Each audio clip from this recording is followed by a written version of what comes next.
Alors, déjà, on va regarder un petit peu la règle de détachement. Agent assigné. Si toutes les figurines de votre armée ont le mot-clé Imperium, vous pouvez inclure des unités agents de l'Imperium dans votre armée, même si elles n'ont pas le mot-clé de faction que vous avez choisi à l'étape Choisir une faction d'armée. Le nombre maximum d'unités agents de l'Imperium que vous pouvez inclure dans votre armée dépend du format de la bataille, comme indiqué ci-dessous. Bienvenue à toi, Astartes Myrianos. Welcome. Donc, nombre maximum d'unités agents de l'Imperium. Donc, en format de bataille, vous pouvez intégrer en incursion une seule unité suite et une seule unité personnage. Pour ce qui est de la force de frappe, donc du coup le format compétitif, c'est 2 unités de suite et 2 unités de personnage, donc 4 unités maximum. Et si vous jouez en offensive, c'est 3 et 3, donc 6. De plus, vous ne pouvez pas choisir un assassin Vindicar, un assassin Culexus, un assassin Eversor, ni un assassin Calidus pour être votre seigneur de guerre. Bon, ça, c'est normal. D'ailleurs, maintenant, je me demande réellement à quoi ça sert le seigneur de guerre. À part dire, vous êtes obligé de choisir un personnage pour qu'il soit seigneur de guerre. Bah, dans Assassinat, il n'y a plus aucune occurrence de seigneur de guerre. Donc, je sais absolument pas en quoi maintenant ça sert de désigner un seigneur de guerre. D'ailleurs, c'est ce que je vois sur le tournoi TTS que je fais. Il y en a pas mal qui ont oublié de sélectionner leur seigneur de guerre. Tellement ça ne sert plus à rien. À part respecter en gros le format de liste de dire bah voilà, vous devez choisir un seigneur de guerre, patati patata. Bref. Donc, ils gagnent 3 points de commandement et deviennent honorés si on tue le seigneur adverse. Ah, merci Joker. Vu que je ne joue pas du tout IK, c'est vrai que j'ai même jamais réfléchi à intégrer des IK dans mes listes Wolf. Donc, ok. Bah merci Joker pour cette précision. Donc effectivement, à la rigueur, pour les chevaliers impériaux, il y aurait un intérêt. Salut à toi, Sigismund. Donc, pour ce qui est de ce live, le roleplay bien, le roleplay.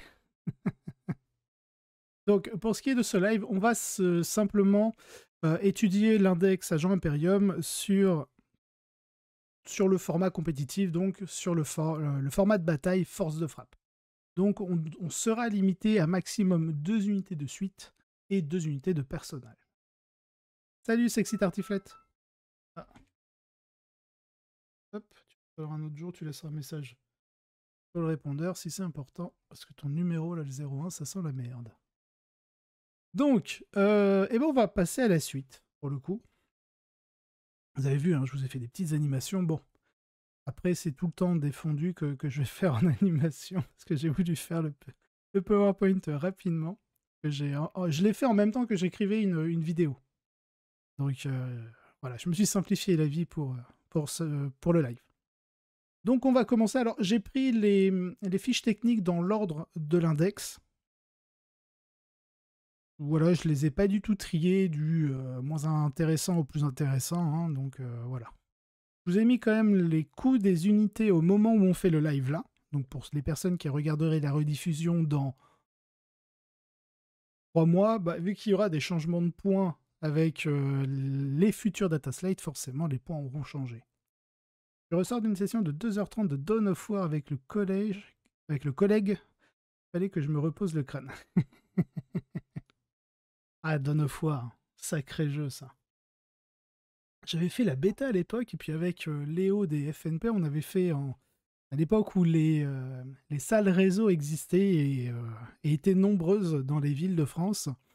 On avait fait un tournoi 2 en équipe de 2. On avait gagné le tournoi, puis à la fin, on avait fait une partie avec tous les participants. On était en, je crois que c'est 4 ou 5 équipes de 2 sur une même carte, il me semble. Ou 4 équipes de 2, je sais plus. Et voilà, on avait fait du 2v2v2v2. Eh merci, Nounou pas. Bienvenue à toi. Merci pour le follow. Et du coup, on avait, ils s'étaient tous alliés contre nous deux, mais on avait quand même gagné. Bon, c'était pas des flèches, le jeu venait à peine de sortir, et Léo et moi, on avait joué à la bêta. Donc, aucun honneur dans cette victoire de tournoi. Bref, allez, on reprend Agent Imperium. Ouais, elle a été assez longue, la partie. Allez, on reprend et on commence du coup avec la première entrée qui est l'assassin Vadicar et qui vaut 80 points. Il a infiltrateur. Alors, comme tous les assassins, normalement, ils vont avoir infiltrateur, agent solitaire et discrétion. Donc, c'est 3 traits excellents, hein. Ça veut dire qu'au déploiement, grâce à infiltrateur, ils vont pouvoir être dans le No Man's Land à 9 pouces de la zone de déploiement adverse et de toute figurine adverse. Agent solitaire, on ne peut pas les cibler à plus de 12 pouces. Et discrétion, si jamais on peut les cibler et leur tirer dessus, on infligera -1 pour être touché. Au niveau de ses capacités, donc entre les yeux, à chaque attaque de tir de cette figurine, si une touche critique est causée, alors ça c'est assez anecdotique parce qu'il faut faire un 6. Il n'a pas d'amélioration sur ses touches critiques. Mais en tout cas, on ajoute 3 à la caractéristique de dégâts. Donc s'il tire avec le fusil Exitus, qui est déjà en D3+3, il serait en D3+6. Après que cette figurine a résolu ses attaques de tir, choisissez une unité ennemie qui a été touchée par une ou plusieurs de ses attaques. Cette unité ennemie doit faire un test d'ébranlement. Pour ça, c'est plutôt une caractéristique assez anecdotique. Et sinon, perce écran une fois par bataille, quand vous choisissez des cibles pour le fusil Exitus de cette figurine, elle peut tirer une munition perce écran, en ce cas, jusqu'à la fin de la phase. Chaque fois que cette figurine fait une attaque avec cette arme, on ne peut tenter aucune sauvegarde d'aucune sorte contre cette attaque. Bien entendu, on peut toujours faire des insensibles à la douleur, car l'insensible à la douleur n'est pas une sauvegarde. Au niveau de ses équipements, bon, le problème c'est qu'il a un pistolet et un fusil. Donc c'est-à-dire que lorsque vous allez tirer, vous devez choisir entre toutes vos armes disponibles pour tirer, ou à la place, vos pistolets. Par exemple, s'il avait le fusil Exitus plus le fusil machin machin, et son pistolet Exitus, et ben il aurait pu tirer avec son fusil Exitus plus son fusil machin machin, mais il ne pouvait pas tirer avec son pistolet, ou inversement, il peut tirer avec son pistolet, mais pas avec le reste. Bon, ça c'est pas énormissime. Bon, bien sûr, hein, le Vindicaire est connu pour cibler les personnages et essayer de les tuer. Il touche à 2+, ça c'est plutôt bien. Par contre, il perd sa capacité à ignorer tout modificateur au jet de touche. Donc si on commence à lui mettre des -1 en CT ou des -1 pour être touché, bah, tout de suite de 2+, il passe à 3+, sachant qu'il n'a pas de relance. Donc ça veut dire qu'il a quand même, s'il prend un malus pour être touché, il aurait quand même 33,33% de chance de rater son tir. Donc ça fait quand même 80 points sur 5 tours.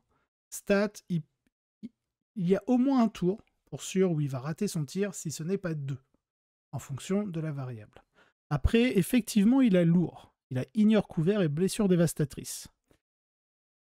Blessure dévastatrice, vu qu'il n'a pas de anti quelque chose, bah, du coup, ce sera forcément sur un 6 pour blesser. Et donc, le lourd, effectivement, ça lui permet d'encaisser les malus de 1 pour toucher, car il aura +1 s'il est resté immobile. Donc, l'assassin Vadicar, quand on va comparer aux autres assassins, je ne le trouve pas exceptionnel. Car vu qu'il n'a qu'un tir, bah, un tir raté, c'est raté. Ce qui est pas mal avec sa capacité de perce écran, c'est que vous pouvez l'activer, bon, qu'une seule fois par bataille, certes, mais c'est au moment où vous choisissez les cibles pour le fusil de cette figurine. C'est-à-dire que vous n'avez pas encore fait votre jet de touche. Donc, si au moment où vous l'activez, vous faites votre 1, ça fait mal. Salut, Fudaster. Bienvenue à toi. Ça fait mal.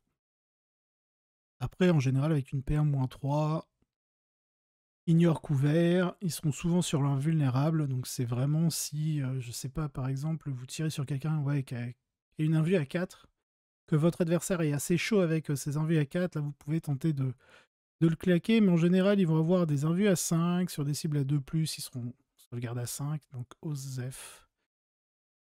Mais le côté d'aucune sorte est vraiment intéressant. Mais c'est pareil, c'est au moment où vous choisissez vos cibles, donc vous n'avez pas fait votre jet de touche. Si à ce moment-là, effectivement, vous faites votre touche critique, et derrière vous faites une blessure critique sur un 6, ah bah, c'est complètement worse. Mais bon, vous avez une chance sur 36 de faire un double 6. Bon.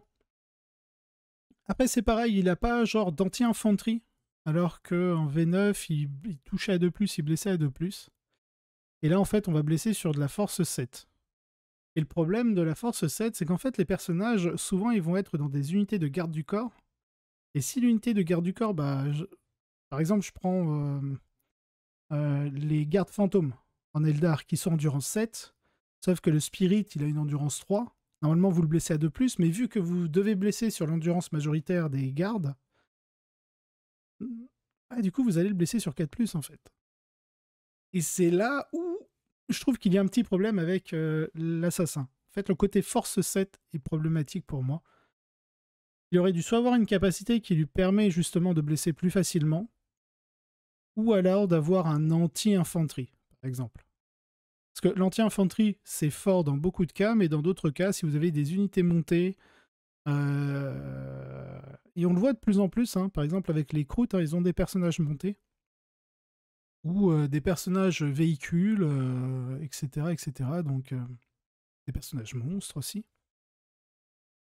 Donc ça n'aurait pas changé grand-chose, ça l'aurait vraiment rendu très très létal contre l'infanterie, mais pas forcément contre le reste.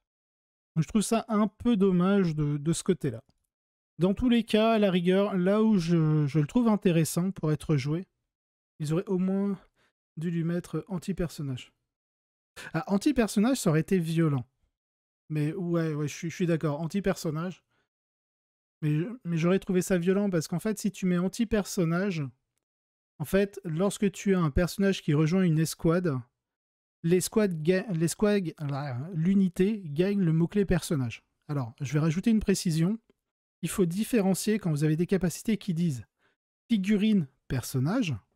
Si c'est écrit figurine personnage, il faut passer. Il faut que dans la fiche technique de l'unité en question ait le mot-clé personnage. Par exemple, je prends un capitaine que je mets avec des intercesseurs d'assaut. Les intercesseurs d'assaut gagnent le mot-clé personnage pour ce qui est de l'unité entière, donc capitaine compris. Mais lorsqu'on dit figurine personnage, bah, un intercesseur d'assaut, on regarde sa fiche technique, il n'y a pas écrit personnage dessus. Donc ce n'est pas une figurine personnage. Alors que si on parle d'unité personnage, là on prend l'unité au global et on regarde tous ces mots-clés qu'elle aurait gagnés à un moment dans la partie ou depuis le début de la partie, etc., etc. Et donc là, par exemple, notre intercesseur d'assaut est une unité personnage parce qu'il y a un capitaine dedans qui le transmet. Donc c'est deux notions différentes, ce qui fait que si tu mets anti-personnage, bah, du coup tu vas faire mal à des unités qui ont justement ce mot-clé personnage via la personne, via le QG, j'ai envie de dire, que tu fais rejoindre. Donc c'est pour ça que je partirai plus sur de l'anti-infanterie, qui peut être bien, mais pas forcément contre tout. Salut Zangounet, salut JJ. Dans tous les cas, l'assassin Vindicar, je trouve que c'est un bon plus si jamais vous jouez, donc là c'est plutôt en Space Marine, l'impulseur avec 2 unités d'éliminator. Oui, voilà, Razor, ou une capacité qui permet d'accentuer sa blessure critique. Là-dessus, je suis d'accord. Ouais. Je pense que dans Entre les deux yeux, c'est là où ils auraient dû mettre ce genre de choses. C'est-à-dire contre les personnages, contre les figurines personnages, tu fais une touche critique, je sais pas, genre à 3+. Chose comme ça. Et là, tu gagnes ton +3 dégâts. Mais tu proques pas la blessure dévastatrice, tu vois. Exemple. Ça aurait pu être un truc comme ça. Ou là, tu aurais dit, ah ouais, quand même. Donc voilà, je dirais intéressant pour appuyer justement le principe de l'impulsor et des éliminators. Donc je le rappelle, vous avez 2 unités de 3 éliminators où le sergent a la carabine instigator et vous laissez les fusils bolters au reste de l'unité. Parce que comme ça, vous avez par unité d'éliminator 2 tirs de force 5 PA-2 dégâts 3 et un tir de force 4 PA-2 dégâts 2 du sergent. Et grâce à la carabine instigator, lorsque vous allez bouger avec votre impulsor, débarquer les éliminators, tirer avec les éliminators. Salut Molwolf. Ah, ça va bien, et toi? Vous allez tirer avec les éliminators, et une fois que les éliminators ont tiré, grâce à la carabine instigator, vous bougez vers votre impulsor, vous restez à 3 pouces de lui. Comme ça vous permet, via ce mouvement normal, après avoir tiré, d'embarquer dans l'impulsor. Et vu que l'impulsor a pont de tir 6, Une fois que vous avez embarqué vos 2 unités d'éliminator de cette manière, vous pouvez justement tirer avec les armes de vos éliminators via le pont de tir. Il vous fait 8 tirs de force 5, PA-2, dégâts 3, plus 4 tirs de force 4, PA-2, dégâts 2, hein, le tout cumulé, avec précision. Et donc, si derrière, vous rajoutez le tir de précision de l'assassin Radicar, voilà, vous êtes à peu près sûr de tuer un peu n'importe quoi comme perso. De retour du French War Game Day. Yeah, j'ai fait un appel sur mon Discord, d'ailleurs. Si vous êtes allé au French War Game Day, que vous avez pris des photos, n'hésitez pas à les poster. J'ai créé un channel sur mon Discord où vous pouvez mettre vos photos. Et lundi prochain, si vous souhaitez passer sur le live pour qu'on débriefe un peu le French War Game Day, parce que moi, je n'y étais pas. Ça fait bug exploit. C'est pas du tout un bug exploit. C'est pas du tout un bug exploit. Parce qu'en fait, ce que la majorité des gens comprennent pas, c'est qu'un véhicule qui a pont de tir, vous allez lire la règle pont de tir, et c'est bien explicité que c'est votre véhicule qui tire. C'est pas vos éliminateurs qui tirent 2 fois. Pas du tout. Les éliminateurs ont débarqué, ont tiré 1 fois et rembarqué. Et derrière, en fait, c'est votre impulsor qui tire. Parce qu'il a le pont de tir. C'est exactement comme des frimeurs qui sont dans un truck orc. C'est pas les frimeurs qui tirent, c'est le truck qui tire avec les armes des frimeurs. Faire des photos, j'ai joué tout seul. Ah oui, t'as fait le 2v2. Ça marche. T'as fait ta groupie molle. Ça marche. Et oui, tel que c'est une très bonne combo. Ah, c'est une bonne combo que tu peux jouer un peu n'importe quand. Ouais, de toute manière, vous pouvez voir sur YouTube, sur ma chaîne YouTube, vous avez le match 1 et le match 2 de disponible du tournoi TTS où justement je joue cette combinaison. Combinaison, elle m'a permis de tuer, bon, ça, en 2 tours, c'est Kaldor Drago, et après chez les Taux, ils ont fait un petit massacre. C'est vrai que le pont de tir, c'est fait pour représenter les éliminateurs qui tirent depuis le véhicule. Et Duro VSRI, je ne serais pas surpris que ça se fasse interdire dans une data slate à venir.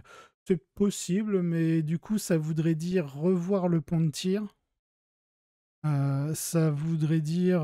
ouais, c'est complètement... Enfin, faut revoir complètement la règle du pont de tir, du coup. C'est ça qui serait data slate. Oui, pareil avec des Hellblaster. Bon, par contre, tu peux pas débarquer, tirer les Hellblaster et rentrer dans la même phase.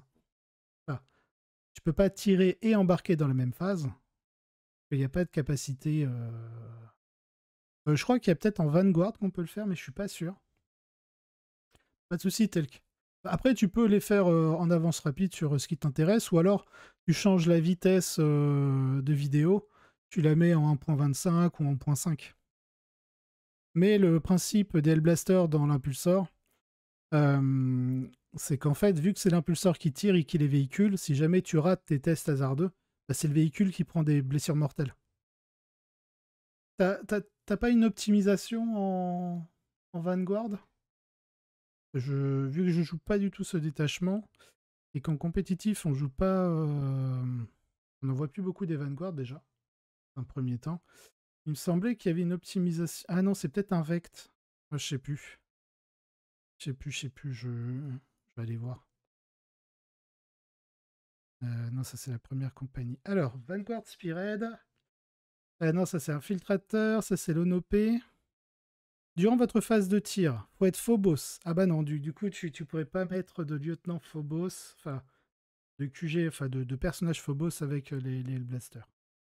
Et c'est exécuté et redéployé. C'est durant votre phase de tir. Après que l'unité du porteur est tirée, si cette unité n'est pas à portée d'engagement d'une ou plusieurs unités ennemies, il peut faire un mouvement normal de 6 pouces. S'il le fait jusqu'à la fin du tour, cette unité n'est pas éligible pour charger.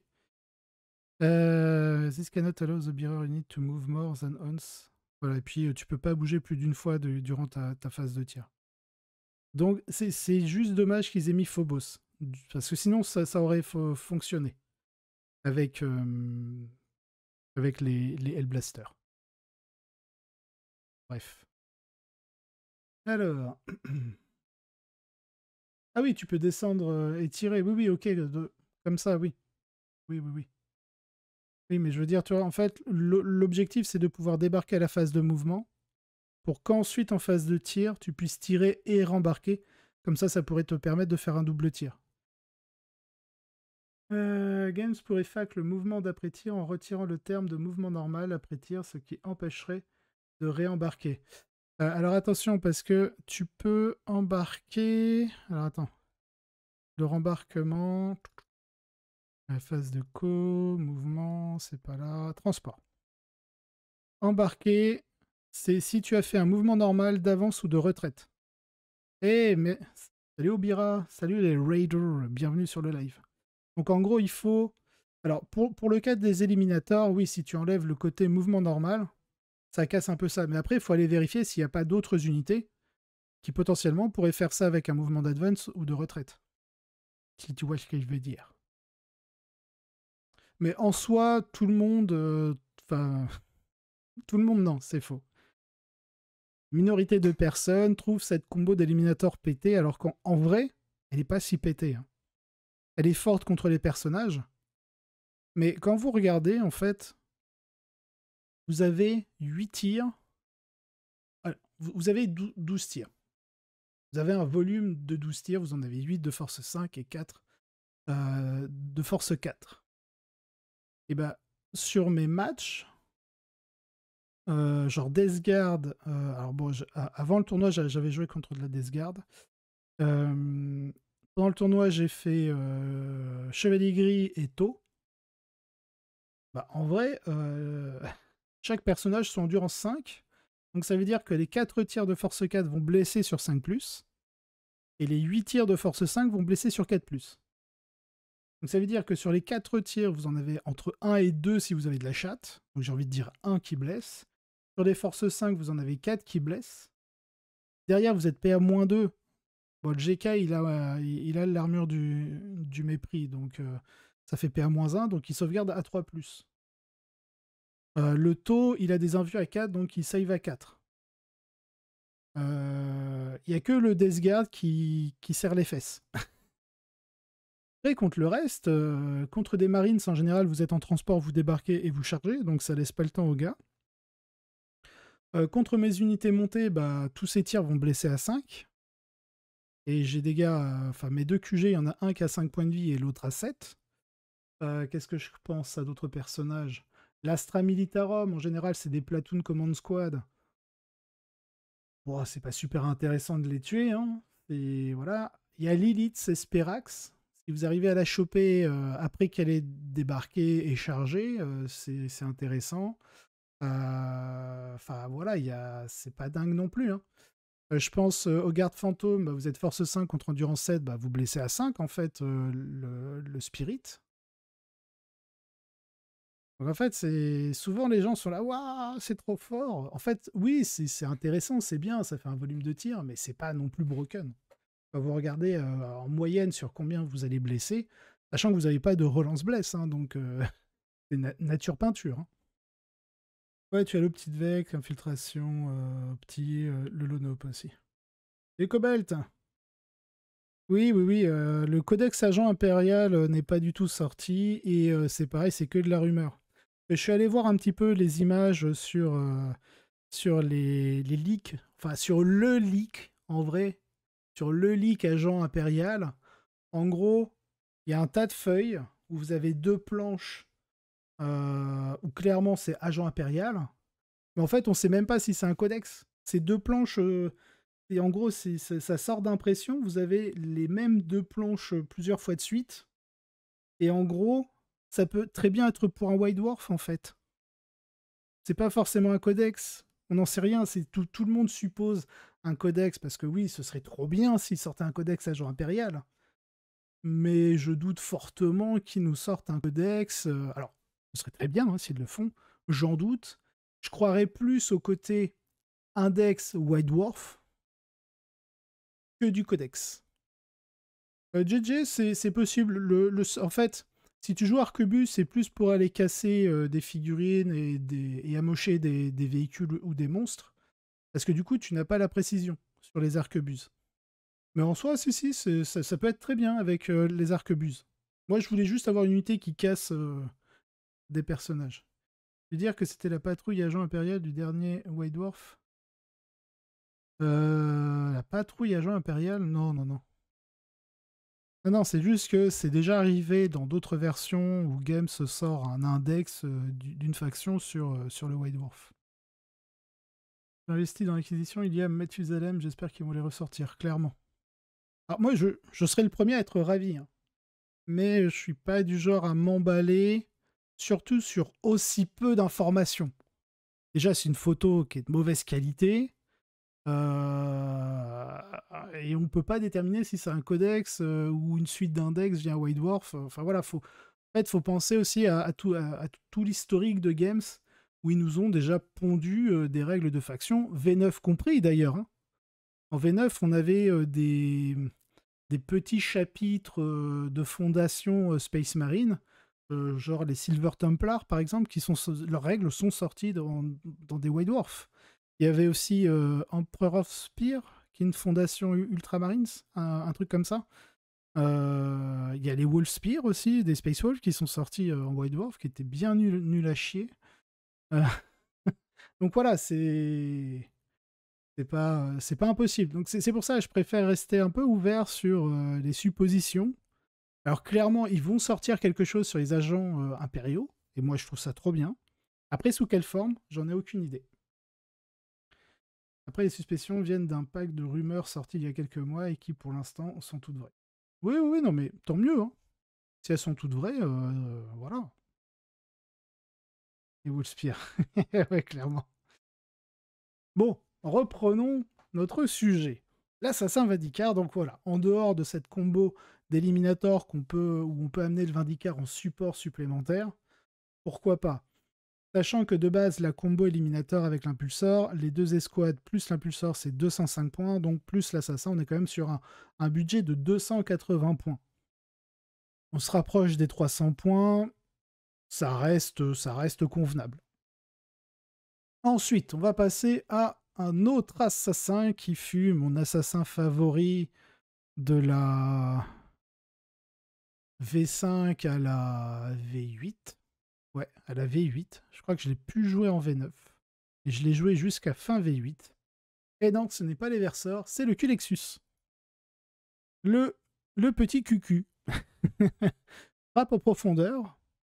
Agent solitaire discrétion. Alors lui n'a pas infiltration, mais il a la FEP. Je pensais que tout le monde avait infiltration. En fait, non, tout le monde a agent solitaire et discrétion, je pense. Et puis après, c'est soit infiltration, soit la frappe en profondeur. Donc, Abomination, cette figurine a l'aptitude insensible à la douleur 2+, contre les attaques psychiques. Donc, il est toujours, en gros, insensible aux attaques psychiques. Celui que t'aimes le moins, Cobalt. C'est surtout que longtemps, en fait, les Space Wolves ont toujours eu des problèmes contre les pouvoirs psychiques. Et le Culexus venait souvent régler le problème. Voilà, voilà. Et c'était un gros contre en V7 à tout ce qui était, en gros, les unités stars, comme la Wolfstar. Il y avait quoi d'autre? Je crois qu'il y avait les Eldar aussi qui pouvaient faire la Psyker Star, qui était assez violente. Enfin bref. Parce qu'il venait, il disait que tous les pouvoirs passifs des pouvoirs psychiques à X pouces, bah, ils n'existent plus.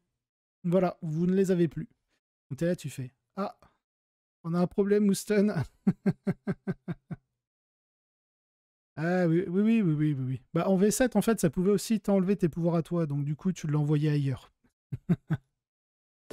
Ensuite, on a Horreur sans âme en aura. Tant qu'une unité ennemie est à 6 pouces de cette figurine, dégradée de 1 à la caractéristique de commandement de l'unité ou de 2 à la place.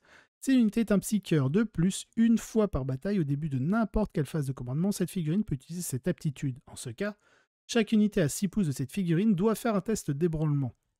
Bon. Deuxième capacité, c'est pas dingue. Même si elle fait -1 en commandement et derrière, une fois par bataille, test d'ébranlement, ça reste à 6 pouces, donc c'est assez hard, parce que même si vous êtes en frappe en profondeur, vous arrivez à 9 pouces, donc vous n'êtes pas à 6 pouces, c'est dommage. Oui, Mulworth, le truc débile d'invisibilité, de guerrier éternel, d'insensible à 4+, bref, la débilité profonde de la V7. Le Culexus en drop pot en V7, ouais, ouais, ouais. Effectivement, ouais, les Thousand Sons ne l'aiment pas trop, celui-ci, même si maintenant il est beaucoup moins performant. Donc voilà, ses capacités sont à 6 pouces. Enfin, son horreur sans âme, c'est 6 pouces tout le temps, sachant qu'il arrive en FEP à 9. Pas terrible. Après, au niveau de son arme de tir, il a l'Animus Speculum, donc c'est 24 pouces, 3 plus de plus 5, PA-2, dégâts 2. Il a Anti-Psyker de plus, Assaut, donc il peut Advance Charge, Précision, il peut cibler les personnages. Et Assassin Psychique, donc c'est chaque fois que vous choisissez une unité Psyker comme cible pour cette arme, jusqu'à ce que ses attaques soient résolues, remplacez la caractéristique d'attaque de cette arme par 6. Donc ça peut faire 6 tirs, touche à 2, donc il y en a un qui rate. Force 5, potentiellement sur du Terminator, ça peut faire du 4+, mais anti-psycheur, donc sur du 2+. C'est juste dommage qu'il n'ait pas blessure dévastatrice. Parce que là, on pourrait se dire, ok, 6 tirs, blessure dévastatrice, anti-psycheur 2+, sachant qu'il est dégâts D3, hein, il n'y a pas de quoi stabiliser son dégât. Donc ça reste variable. Donc voilà. Et en arme de mêlée, il a toujours son drain de vie, mais ça ne le soigne pas. Donc pourquoi appeler ça drain de vie?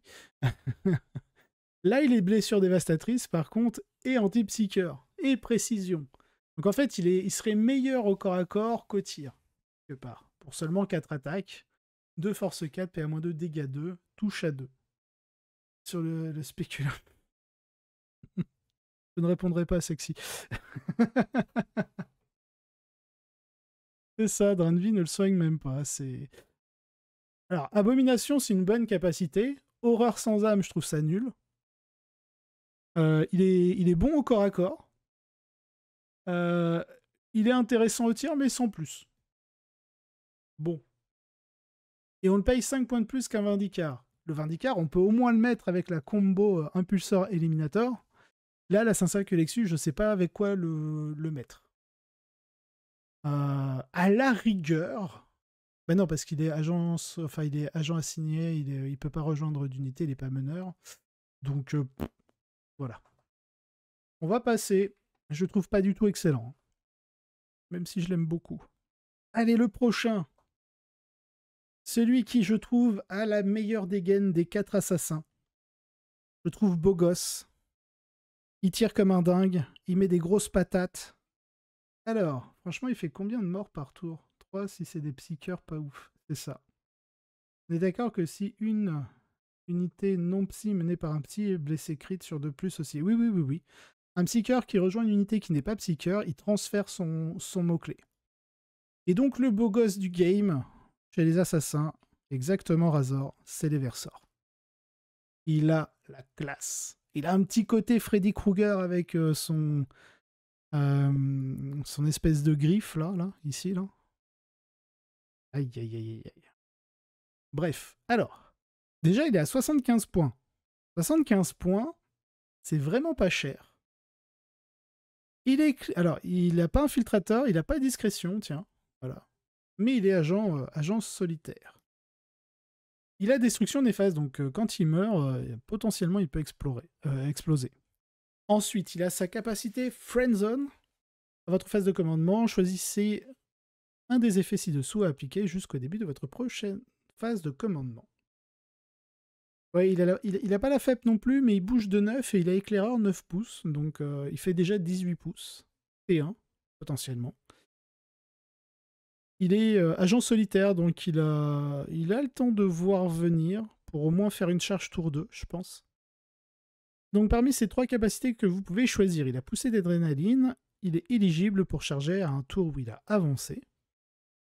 Ou alors, il gagne concentration de prédateur pour gagner précision. Ou alors, les armes de cette figurine ont l'aptitude touche soutenue 3. Sachant que vous choisissez un des effets à votre phase de commandement. Et on vous dit, les armes de cette figurine ont l'aptitude touche soutenue 3. Alors, je vais juste checker si en VO c'est la même chose. Pour être sûr et certain de ne pas dire de bêtises. Parce que là, tel que c'est écrit en français, même vos tirs gagnent touche soutenue 3. Sachant que vous choisissez au début de votre phase de co. Alors, c'est aussi phase de co et c'est les armes de cette figurine. Donc, c'est la bonne trad. Donc, vos armes de tir gagnent la touche soutenue 3. Ça me donne envie de le convertir avec un chapeau, mais clairement, mais ouais, la première fois que je l'ai vu avec sa grille, ça me fait tellement penser à Freddy Krueger.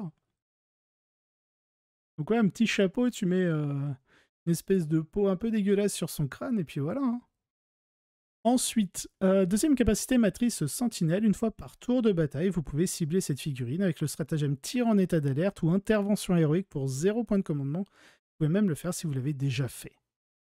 Ça, c'est pareil, c'est extraordinaire. Au niveau de ses armes, on a le pistolet exécutionneur, qui est force 4, PA0, dégâts 1, 4 tirs, touche à 2, portée 12 pouces. Il est anti-infanterie, pistolet, donc bon, comme tous les pistolets, hein, vous pouvez le faire au corps à corps. Un petit peu dommage qu'il n'ait pas un peu de pénétration d'armure, genre une petite PA-1 aurait fait du bien. Après, 4 tirs, touche soutenue, potentiellement si vous avez touche à 2, si vous avez un 6, que vous réussissez à tout toucher, vous montez à 7 touches, ça peut être sympa. Mais là où on va le vouloir, c'est son épée énergétique et Neurogantley qui fait 6 attaques, touche à 2, force 5, permet de dégâts 2. Anti-infanterie 3+, aussi. Et là, par contre, vous avez au moins 6, vous ratez une touche sur 2+, sur ces 6 attaques. Donc vous en perdez une, vous en gagnez 3, donc vous en gagnez 2, donc vous êtes à 8 touches de force 5, PA-2, dégâts 2. Dommage qu'il ne soit pas jumelé. Il n'ait pas cette capacité via le Neurogantley à être Twin Link. Mais en soi, c'est très bien. C'est une bonne figurine. En fait, pour 75 points, vous pouvez très bien ne pas le jouer très agressif au tour 1. Juste bien vous positionner sur le champ de bataille grâce à son mouvement éclaireur 9 pouces. Et ensuite de jouer sur potentiellement le tir en état d'alerte si vous jouez contre une armée, je sais pas, de croûte par exemple, ou pas de grosse sauvegarde, de l'Astra Militarum ou autre, pour justement tirer sur une unité qui espérerait arriver à 12 pouces de vous, pour vous faire des choses pas très gentilles. Et du coup, via le tir en état d'alerte gratuit, pour le coup, vous pouvez potentiellement faire quelques pertes. Type de l'infanterie, la touche soutenue proc sur 3+. Non, anti-infanterie, c'est vous blesser sur 3+. C'est les blessures critiques. Voilà. Mais si, Cobalt, t'as besoin de la pénétration d'armure, parce qu'anti-infanterie, ça veut juste dire que tu blesses à 3+. C'est pas des blessures dévastatrices. Donc anti, il fera ses sauvegardes PA0. Il serait blessure dévastatrice en plus, je dirais, on s'en fout de la PA, clairement. Mais il n'est pas blessure dévastatrice. C'est là où ça coince. On peut lui mettre un Doombolt, ça va vite le calmer. Puis d'Aster, je suis d'accord. Sexy, tartiflette, pourquoi un 6? En fait, quand tu fais 6 attaques, tu as 6 dés. En stat, tu fais un résultat 1, un résultat 2, 3, 4, 5, 6. Donc tu as en moyenne au moins 1 en 6 sur tes 6 dés que tu jettes. Vu que tu touches à 2+, tu as au moins un dé qui rate parce que tu as 16,66% de chance de rater. En même temps, c'est un pistolet à aiguille, ça vaut rien contre les armures. Oui. Pour ceux qui ont connu les armes à aiguille en V2. Je crois qu'il en existait encore en V3, mais c'était dans le chasseur de sorcières, dans le codex chasseur de sorcières. Ou non, c'est chasseur de démons? Je sais plus. Dans tous les cas, pour 75 points, soit le même coup qu'une unité d'éliminator, vous avez un agent solitaire qui bouge de 9, éclaireur 9 pouces, donc il peut se positionner très facilement sur le champ de bataille pour valider des objectifs, tenir un pion objectif. Donc vraiment, je le trouve excellent. Juste pour cet aspect stratégique. Et ensuite, via sa mobilité, il peut se positionner tranquillement pour pouvoir justement le tour prochain impacter une unité. En tout cas, ça reste une menace qui a 9 pouces plus 2d6 de charge. Si vous ne voulez pas mettre sa capacité poussée d'adrénaline pour pouvoir advance ses charges. Vous pouvez faire une intervention héroïque, donc potentiellement vous pouvez même mettre une petite escouade à côté pour faire un peu bloquant, et comme ça, si jamais votre adversaire... En fait, ce que vous pouvez faire, c'est ce que j'appelle un triangle.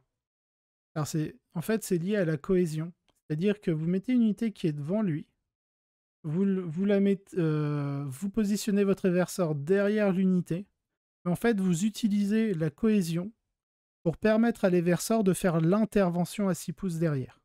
Salut Rick TV, bienvenue à toi. Si vous voyez ce que je vais dire. Ça vous permet de... Bienvenue à toi, merci pour le follow. Ça vous permet d'avoir un cordon qui va protéger votre Eversor. Et comme ça, vous pouvez utiliser pour 0 point de commandement votre intervention héroïque. Ça, c'est de le jouer de manière défensive, si vous voulez aussi valider des tactiques, enfin des secondaires tactiques, ou juste pour contrôler des objectifs. Donc il y a pas mal de méthodes pour le jouer. Salut Franck. Un dessin, ok. Je vais vous le faire là. J'ai pris stylet, ouais. Vous avez votre unité rouge là. Là, ici... Alors, je vais mettre aussi une flèche comme ça et puis un rond comme ça, sinon on va croire à autre chose. Là, vous avez vos 2 pouces. D'accord? Je vais changer de couleur. On va mettre bleu clair. Non, on est sur fond blanc, peut-être bleu foncé plutôt. Voilà. Et ici, vous avez votre Eversor. Et à 6 pouces. Ok? 6 pouces. Ok, à 6 pouces, genre là. Là. Les 6 pouces viennent là. Donc en gros, si l'adversaire, on va le mettre en vert. Hop. Si votre adversaire, en gros... attendez, je vais enlever ça. Voilà. Si votre adversaire charge la première unité, il s'arrête là. Vous, on va effacer les flèches. Merde. Mon assassin, j'ai effacé l'assassin. Ah, l'assassin est là. Hop. J'ai dit, les méchants, ils sont en vert. Le méchant, il charge et en gros, sa charge l'amène là. Voilà, il a plein de trucs. Voilà. Il y a plein de ronds, on dirait les JO. Voilà. Bah vous, du coup, vous pouvez faire l'intervention héroïque entre vos 2 copains qui sont en cohésion. Voilà. Voilà, en vert pour les méchants orques. Exactement. Donc voilà le super dessin. Oh, c'est moche. J'ai juste... Attends, c'est ça, je crois. Ouais, voilà.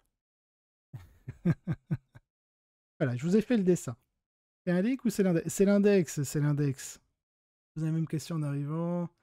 Je vais me croire autre chose, tu m'étonnes. Quel artiste. Merci, Moll. Alors oui, il a pas Fight First, effectivement. Donc il pourrait se faire taper dessus. Donc, évidemment, comme n'importe quelle intervention héroïque, il ne devait pas souvent gagner au Pictionary. Enfoiré. Ah là là là là. Non, je suis resté aux hommes bâtons pour ce qui est des, des dessins. Donc bon, c'est des possibilités d'utiliser de l'assassin Eversor. Ah oui, non mais pour l'instant, j'ai juste expliqué l'aspect défensif, on va dire, de l'Eversor. Parce qu'après, vous pouvez juste le faire courir tout droit. Si votre adversaire fait pas attention que vous réussissez à claquer une charge derrière, bon, bah, touche soutenue, en avant Guingamp, quoi. C'est un excellent personnage aussi que vous pouvez envoyer au suicide.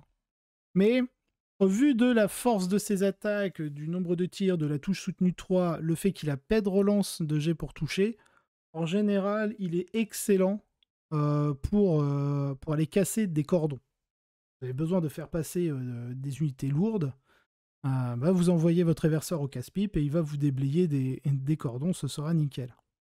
Non, ça lui donne pas Fight First, en fait, dans le comment... Alors déjà, c'est précisé dans le stratagème intervention héroïque, dans les restrictions où ils te disent que tu n'as pas accès au bonus de charge, donc au combat en premier, mais tu fais bien un mouvement de charge, qui est différent.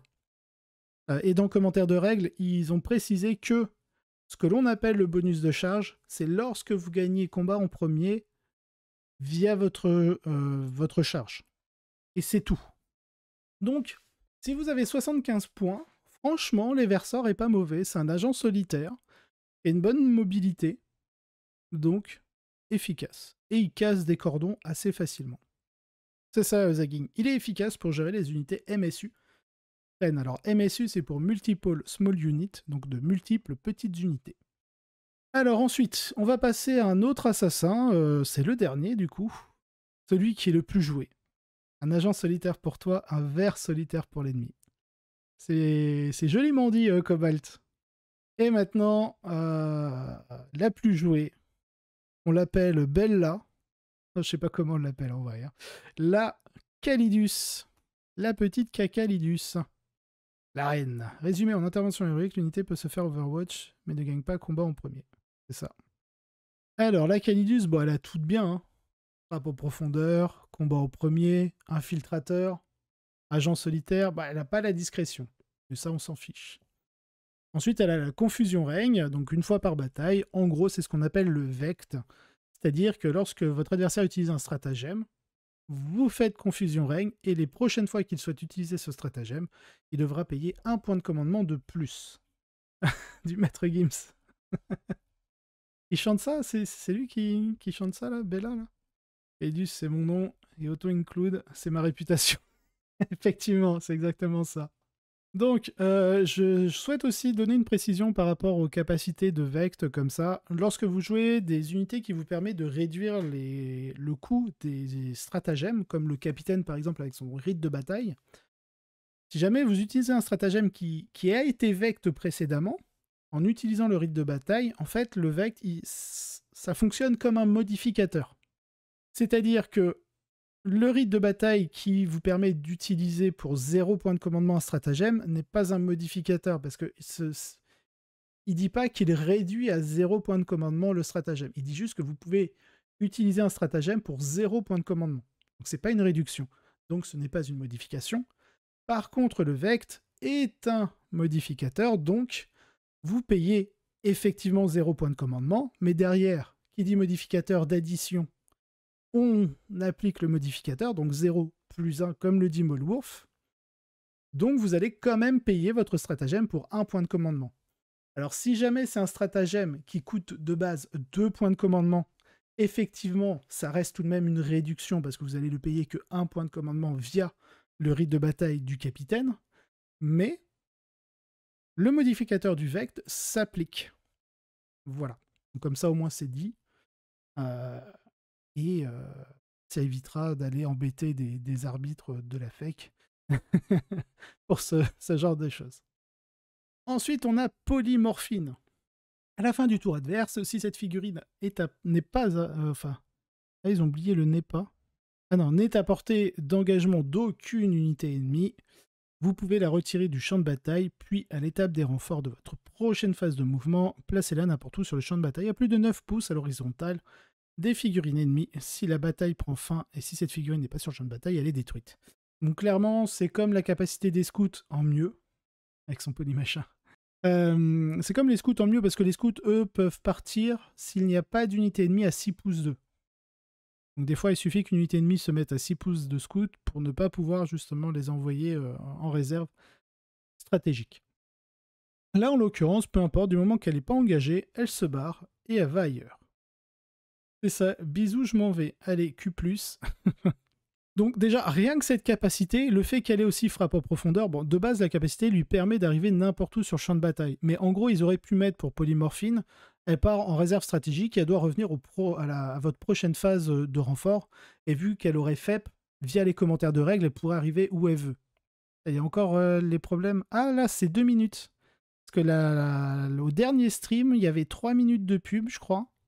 Et là, c'est 2 minutes, donc je reconfirme. Hein, je sais pas ce que fait Twitch en ce moment. Parce que moi, comme c'est vendredi, je crois qu'on a fait le stream sur les taux. Je suis allé voir justement dans mes paramètres et je suis à 30 secondes par heure de pub. Donc, je sais pas comment ça se passe en ce moment pour Twitch, mais bon, désolé pour ceux qui prennent plus de pub que prévu.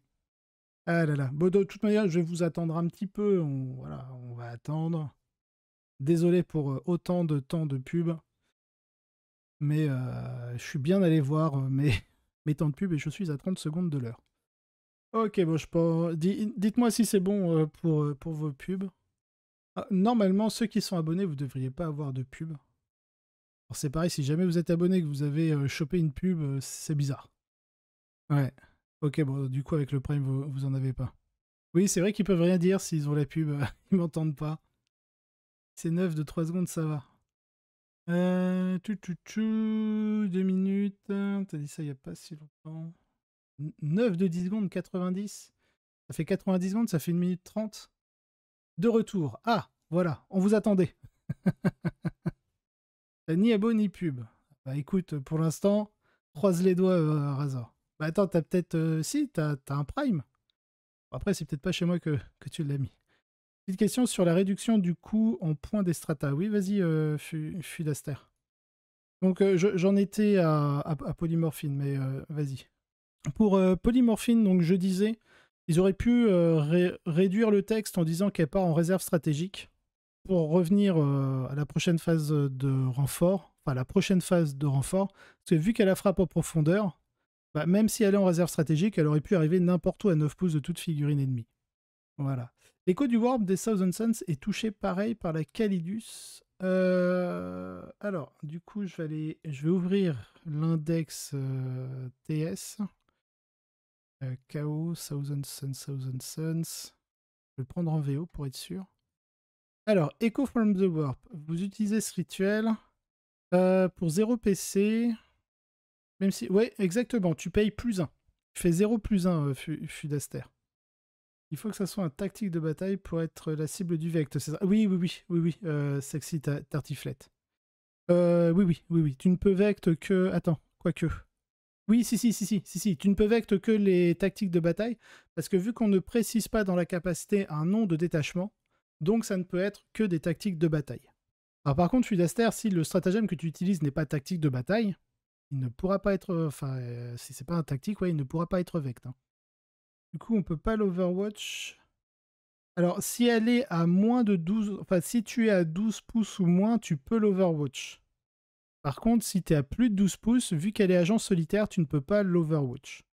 Oui, tu peux pas passer à 3 le renfort de la garde impériale. Par contre, Sexy Tartiflette, ce que tu peux faire, c'est essayer de débranler l'unité de la garde impériale. Que si jamais l'unité est ébranlée et que tu la détruis, il ne va pas pouvoir renfort. Parce qu'il est ébranlé. Ris en hypercrypt. Ouais, parce que t'as pas de tactique de bataille. Par contre, tu les payes tous, tes stratas. En général, enfin, dans des factions, alors oubliez pas, parce que même les stratagèmes génériques, vous pouvez les vecte à partir du moment qu'ils sont tactiques de bataille, ça m'arrive régulièrement quand j'ai pas de tactique de bataille intéressant à vecte chez mon adversaire. J'hésite pas en fait à vecte la relance, parce qu'elle est très souvent utilisée. Et lorsque vous bloquez en fait la possibilité de relance, parce qu'il est obligé de le payer 2 points de commandement, c'est très problématique. C'est ça. Et moi, je trouve que c'est même pas perdant hein, de vect une relance. Que derrière, tu ne peux plus reroll. Donc, en fait, ça veut dire que... Parce que des fois, tu as souvent des gens qui vont te dire, bah, vu que j'ai un PC, je peux faire une relance, donc je vais faire mes jets un par un. Autant sur TTS, des fois, bon, il y a des trucs un peu chelous, mais en vrai, ça se lisse. Mais lorsque tu commences à faire... à lui dire, bah non, là, tu dois payer 2 PC, il t'en reste qu'un, bah tu me fais tout en mode jet rapide. De toute manière, tu ne pourras pas relancer. Et du coup, ça provoque pas mal de sueur froide envers les adversaires. Bon, même si, statistiquement parlant, ça change pas grand-chose. Tu en utilises que 2 en hypercrypt. Ouais. Mais il faut d'abord l'ébranler et ensuite le tuer. C'est ça, Sexy. Bah, ah oui, t'as Raven Vanguard, c'est compliqué. Pour une relance. Ça crame trop de PC. Bah, surtout si tu joues un monolithe. Effectivement, si tu joues sans monolithe, bah déjà il y a 2 ou 3 stratagèmes, je crois, que tu n'utilises plus. Avec la règle de bataille brouillard, ouais. Ouais, c'est pareil, hein, t'as des factions, tu peux avoir un double vect. Par exemple, en Space Wolf, on peut jouer Bjorn qui vect, la Calidus qui vect. Je crois que c'est en garde impériale où t'as potentiellement triple vect, il me semble. Je crois que tu peux pas avoir 2 Calidus. Ouais, non, tu peux pas avoir 2 Calidus parce qu'elle est héros épique. Ça me dira 40k. Oui, mais elle est héros épique, voilà, c'est ça. Ouais, tu peux en avoir qu'une. Après, tu peux avoir une Calidus, un Eversor. Ouais. Ça, c'est possible. Tu joues Space Wolf en Vanguard, tu peux en avoir 3, oui, effectivement. Mais il faut jouer Vanguard. Et c'est pas le meilleur détachement pour les Wolves. Ah, c'est 4 stratagèmes qui sont liés au monolithe. Oh la vache. Ah là là là là. Déjà, vous devez craquer un rein pour jouer un monolithe. Et derrière, vous craquez le deuxième rein juste pour utiliser vos stratas. Bon, en tout cas, voilà, 90 points, l'assassin. J'ai pas fait ses armes, donc elle a quand même anti-infanterie 2+, sur son arme de tir torrent, donc ça veut dire qu'elle touche auto. Elle a une PA-2, bon, dégâts 1 par contre, mais c'est... J'avais joué contre un orc et elle avait fait quelques ravages en tuant pas mal de boys juste avec son lance-flamme. Et ensuite son arme de mêlée qui a touche fatale, donc qui permet de blesser auto. Précision pour aller chercher les personnages. 5 attaques de force 5 perd -4, dégâts 2. Donc elle est assez létale, mine de rien. Et ça reste une force 5, mais elle a une bonne pénétration d'armure globale. Oui, effectivement, il n'y aura pas d'autres titanesques. Oui, et elle a Fight First, elle a combat en premier, ça je l'ai dit au tout début. Ah mais oui, mais peut-être que tu étais dans les pubs. D'ailleurs, pour info, la FEC interdit les anciens monolithes car elles sont plus larges et donc tu peux prendre des lignes de vue plus facilement. Ah ouais, je pensais que l'ancien était plus petit que le nouveau. Ok. Mais non, donc du coup, c'est le nouveau qui est un peu plus petit. Ça marche. Je ne le savais pas. En tout cas, bon, l'assassin Calidus, un banger dans toutes vos listes impériales. Mangez-en, elle est très bien. D'accord, Moll. Allez, ensuite, on va passer à autre chose. On va commencer avec l'entourage de Libre Marchand.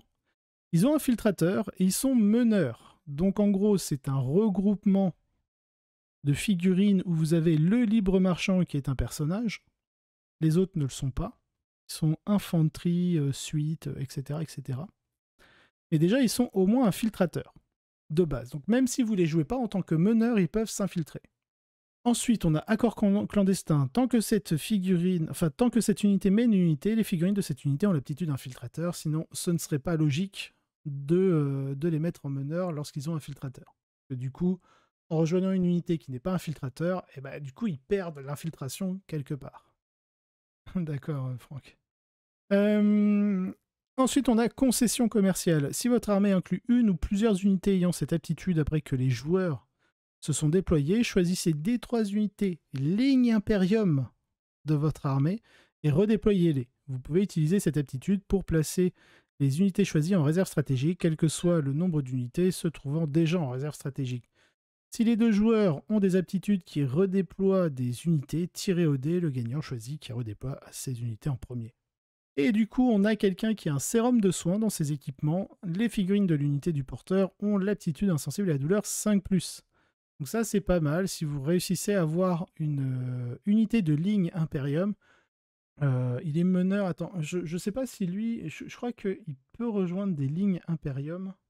J'ai pas pensé à mettre la deuxième fiche technique. Agent impérial, hop. Libre marchand, il peut rejoindre... Ah non, il peut rejoindre que des Navy Breachers. Et les Voidsmen, c'est les cosmomarins en armes. Ils peuvent pas rejoindre des lignes Imperium comme les Inquisiteurs. Bon, du coup, il donne l'insensible à 5+, c'est pas mal pour ce genre d'unité. Et il donne infiltration. Par contre, la deuxième capacité, concession commerciale, je la trouve très intéressante parce que c'est ligne Imperium. Alors, autant moi, dans ma liste Spacefall, ça sert à rien, mais potentiellement, s'il y a des unités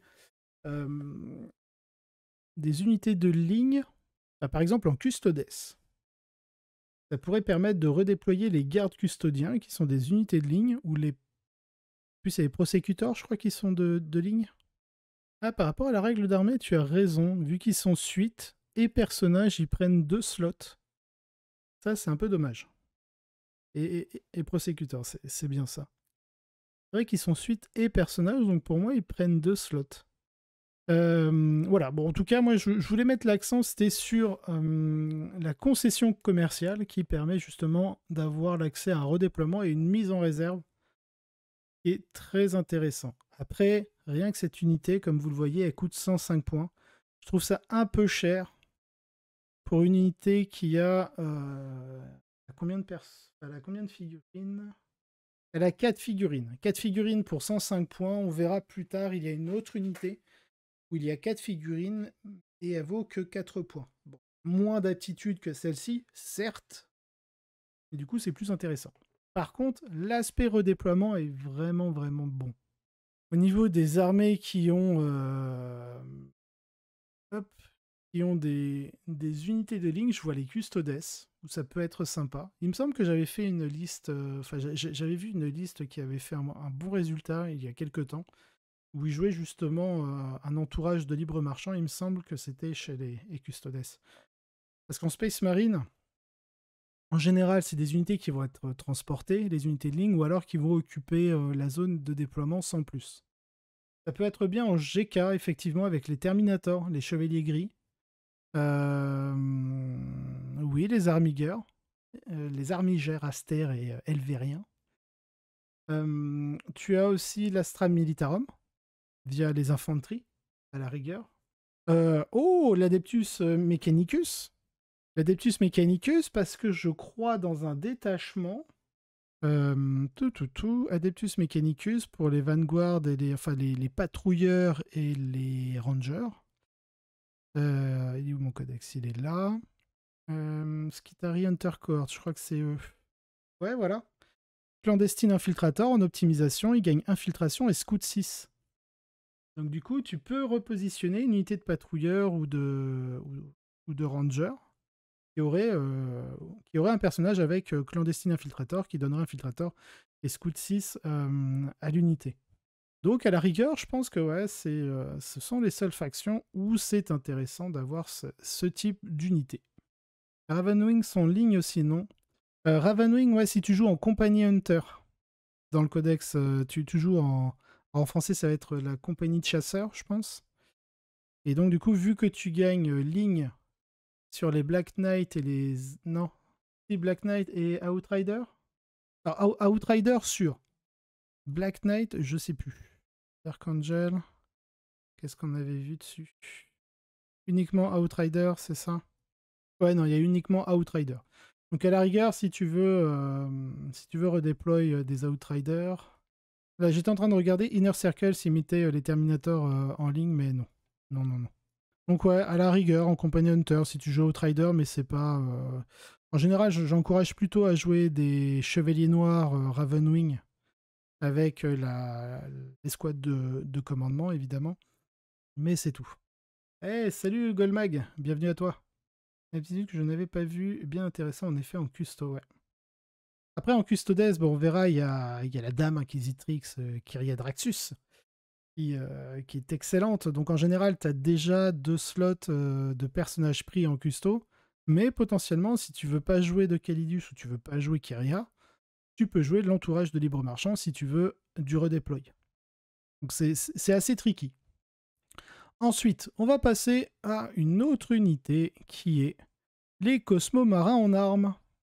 Elle coûte seulement 50 points et vous avez de mémoire un effectif de 5. Je reprends mon index. Oui, c'est ça. Minimum, vous avez un effectif de 5 et maximum, vous avez un effectif de 10 avec le petit canidé. Bon, en général, si jamais on les achète, c'est qu'il vous reste genre 50 points. Vous pouvez pas mettre des scouts parce que ça coûte 65. Il y a une autre unité où vous avez 4 figurines au lieu de 5 et qui coûte 10 points de moins, donc à voir si vous voulez gratter des points. Après, de base, en termes d'équipement, vous n'êtes pas trop mauvais. Bon, vous avez un rotator canon de base.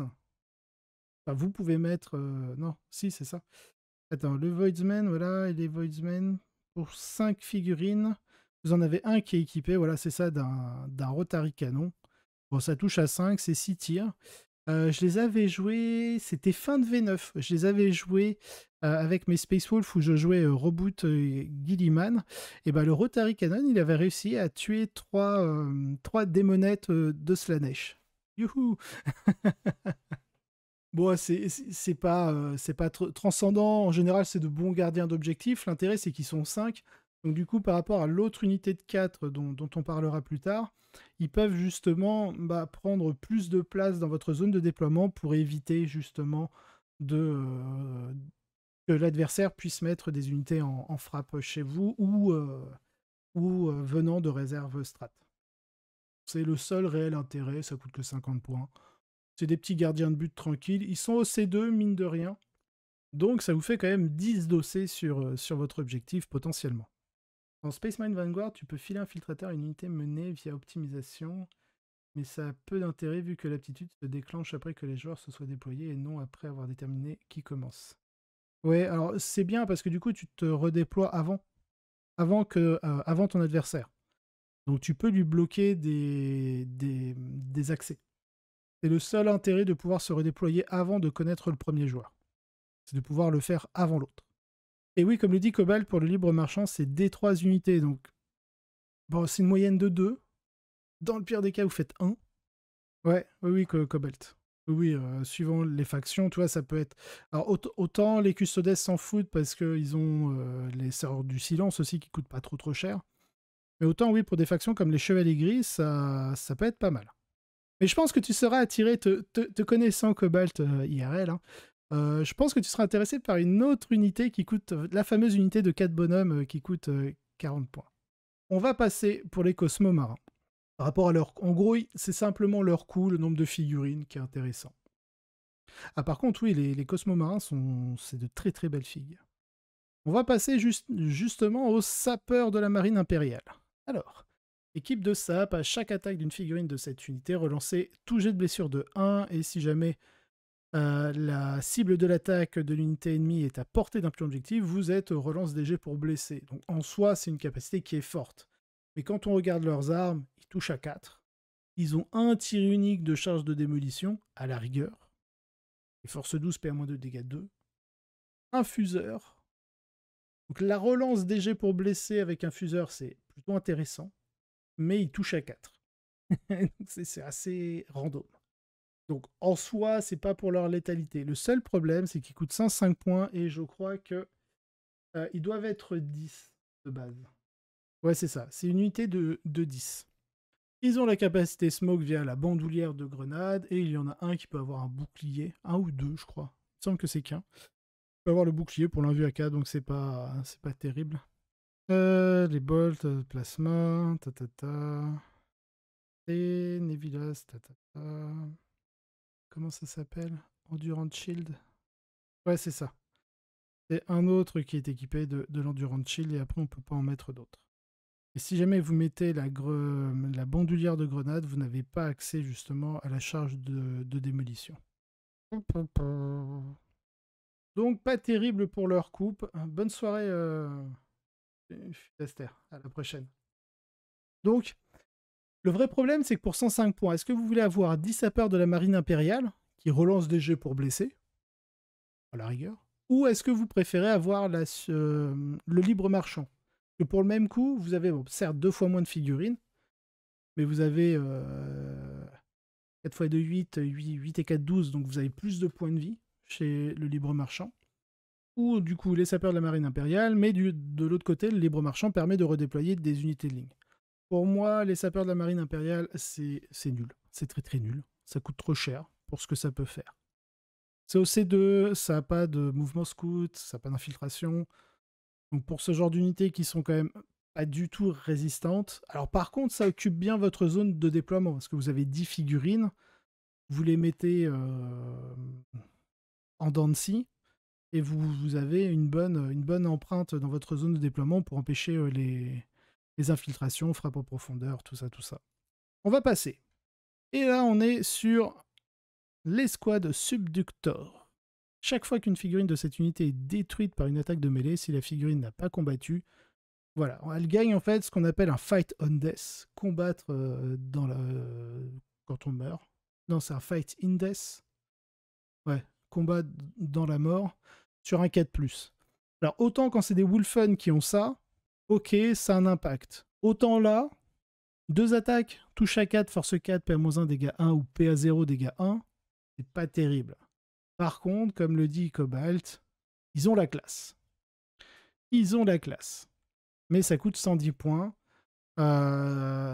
Excellente critique, JJ. J'ai pas pensé, mais c'est vrai que potentiellement, pour les subducteurs comme pour l'unité précédente, pour 5 points, ou là, en l'occurrence 10 points de moins, vous avez en Space Marine, en tout cas, les infiltrators qui coûtent 100 points et qui empêchent l'effet pas 12. Ils ont pas LBD.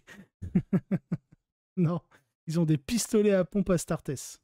Arbites, pardon. Arbites. Pas des pistolets, pardon. Oula. Des pistolets à pompe Arbites. Donc pareil, pas terrible, même s'ils ont le Nuncio Aquila qui fait qu'à 3 pouces du porteur à chaque test d'ébranlement pour l'unité, on soustrait un au test. Enfin, tant qu'une unité ennemie est à 3 pouces. Hein. Donc pas terrible. Après, ils ont tous un vue à 4. Ça change pas mal de choses. Bon, sauf, il le précise, à l'exception du cybermassif, ils ont tous un vue à 4. Pour 110 points, ok, un vue à 4, c'est pas trop mauvais. C'est des unités de combien? De 5 ou de 10? De 10 pélos, un vue à 4. C'est pas trop con. Ils sont combien? Ils sont 10. Ils sont 10. Vous n'êtes pas obligé de mettre le cybermassif. Après, à voir au niveau des points. Est-ce que le cybermassif est gratuit ou pas? Je ne sais plus. C'est OK. En vrai, c'est OK. Vous avez 10 gains vue à 4. Vous avez quand même 10 gains vue à 4. C'est pas con. 110 points. Ah, je sais pas. Imperial Fist et Banman Travelers. Les gars. Vous êtes partis sur une thématique gilet jaune, là. C'est drôle. Le dogo est gratuit. Ok, bah autant prendre le dogo. Ça vous fait donc 11 figurines. Bon, vous en avez 10 en invue à 4. En vrai, pourquoi pas? Et je veux dire, pour 110 points, on a tellement d'autres trucs à faire. Pour 110 points, vous avez presque une unité d'Inceptor. Il vous manque que 20 points. En fait, son coût est raccord avec le fait qu'ils aient une invue à 4. Mais dans beaucoup de factions impériales, on peut mettre autre chose. Adeptus Mechanicus, bah, on peut mettre des Skitarii. Astra, on peut mettre plein de trucs pour 110 points. En Space Marine, ça se réfléchit, ça se réfléchit. Et je veux dire, c'est pas une priorité. Ils ont le mot-clé grenade, donc ils peuvent mettre quelques blessures mortelles.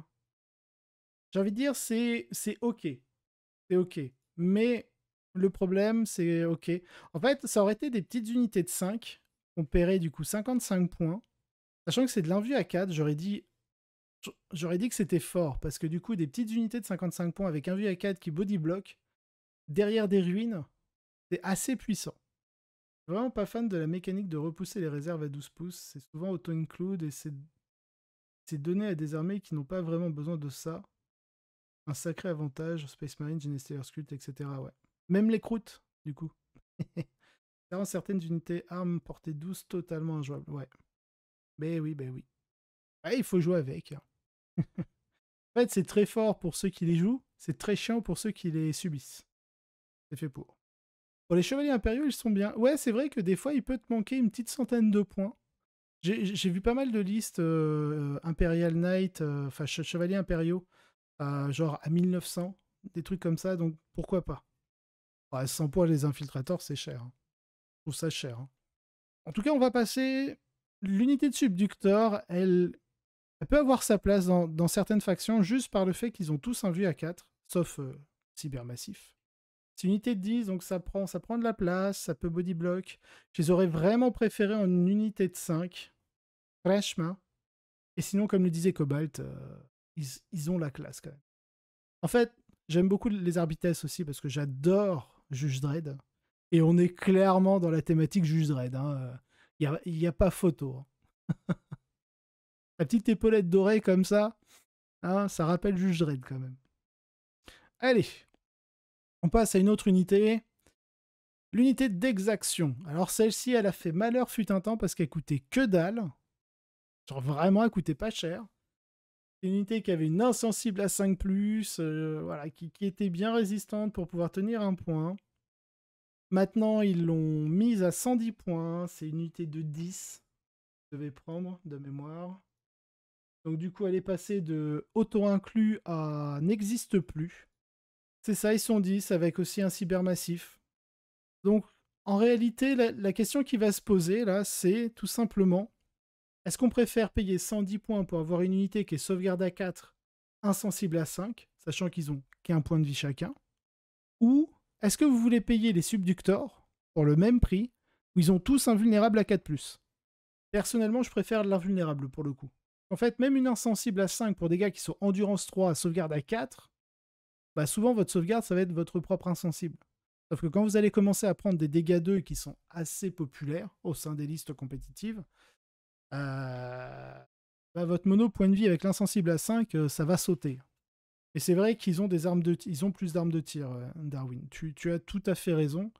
Mais de là à dire, est-ce qu'ils font réellement plus mal, à part le lance-grenade qui peut être force 9, je suis assez dubitatif. Mais c'est vrai qu'en soi, avec le scanner de culpabilité pour l'ignore couvert, scanner de culpabilité, genre tu fais culpabiliser ton adversaire, du coup tu gagnes ignorer le couvert.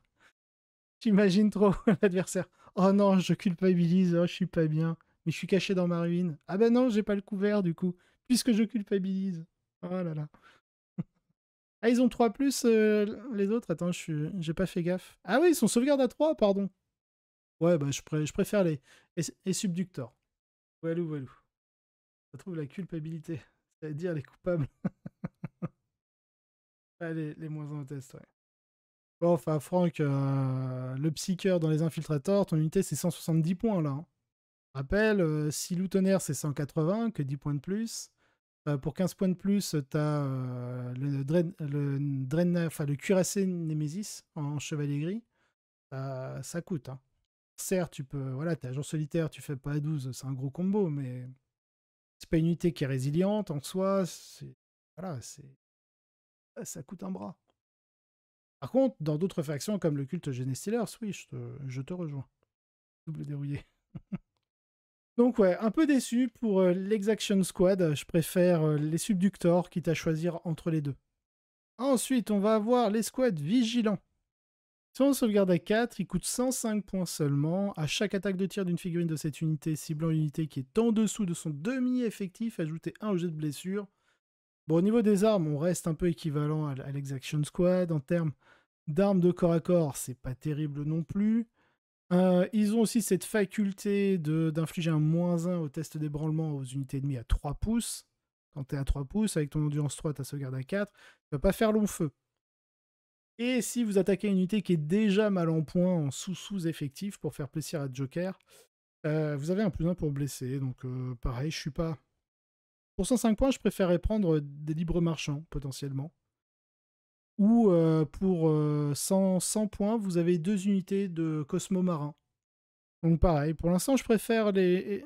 En tout cas, parmi les Arbites, je préfère la Subductor. Et là, on va commencer à taper dans les Inquisiteurs. Et on commence par la Dame Inquisitrice Kyria Draxus. Alors, les Inquisiteurs ont cette capacité pour rejoindre en fait les unités de ligne Imperium. Donc c'est-à-dire que vous pouvez rejoindre la Dame Inquisitrice dans des intercesseurs, dans des gardes custodiens, que sais-je encore. Et alors, on va avoir autorité de l'Inquisition, donc ça lui permet, tant qu'elle mène une unité, elle peut embarquer dans n'importe quel transport dans lequel son unité de garde du corps peut embarquer. Ça, c'est plutôt cool. Ensuite, ça, c'est tous les inquisiteurs ont l'autorité de l'Inquisition. Ensuite, on va avoir chasseur de Xénos, vu qu'elle fait partie de l'Ordre Xénos. Hein. Ils ont pas mis Ordre Xénos quelque part en mot-clé, non, même pas. Oh, c'est un peu dommage. Tant que cette figurine mène une unité, à chaque attaque d'une figurine de cette unité ciblant une unité ennemie, hormis Imperium et Chaos, on ajoute 1 au jet de touche. Et ensuite, elle a le voile psychique à votre phase de commandement. Ce psycheur peut utiliser cette aptitude. En ce cas, jetez un D6 sur un 1. Bon, elle prend des 3 BM. Mais sur 2+, jusqu'au début de votre prochaine phase de commandement, l'unité de ce psycheur peut être choisie comme cible d'une attaque de tir seulement si la figurine attaquante est à 18 pouces. Donc c'est une sorte d'agent solitaire, mais à 18 pouces plutôt que 12. Donc ça, c'est vraiment efficace. Ça veut dire que l'unité qu'elle va rejoindre, en termes de défense, elle sera plutôt tranquille. Ensuite, derrière, au niveau de ses armes, et c'est là que ça va nous intéresser, bon, elle a Champ de Deuil qui est anti-infanterie 4+, blessure dévastatrice, et assaut, portée 18 pouces, 4 tirs, touche à 3, force 4, PA 0, dégâts 2. Et elle a la tempête psychique qui est un tir indirect, psychique, touche soutenue 2, portée 18 pouces, 6 tirs, touche à 3, force 6, PA 0, dégâts 2. Et elle a un gantelet énergétique pour taper au corps à corps. Alors, ce qui est intéressant, ça va être le Chante Deuil, qui est anti-infanterie 4+, et blessure dévastatrice. Car souvent, elle va être jouée enfin, pas en inquisition, elle est elle-même inquisitrice. Elle va être jouée chez les custodes avec une unité de garde custodien. Parce que les gardes custodiens lui permettent, en fait, via la capacité des gardes, de pouvoir potentiellement au moins relancer les 1 pour blesser, mais surtout relancer ses G pour blesser. Donc ça tombe bien, quand on est anti-infanterie 4+, blessure dévastatrice, si l'unité ennemie est sur un pion objectif. Et en plus, les gardes custodiens ont une deuxième capacité qui, une fois par bataille, permet de tirer 2 fois. Ils sont éligibles pour tirer 2 fois Alors que normalement, une unité n'est plus éligible pour tirer si elle l'a déjà fait.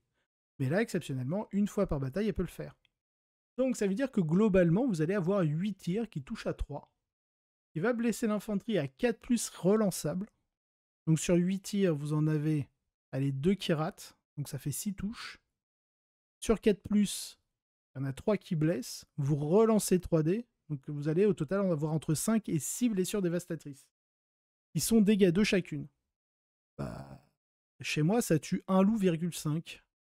Rien que ces tirs à elle. Parce qu'elle est dégâts 2 et j'ai 4 points de vie.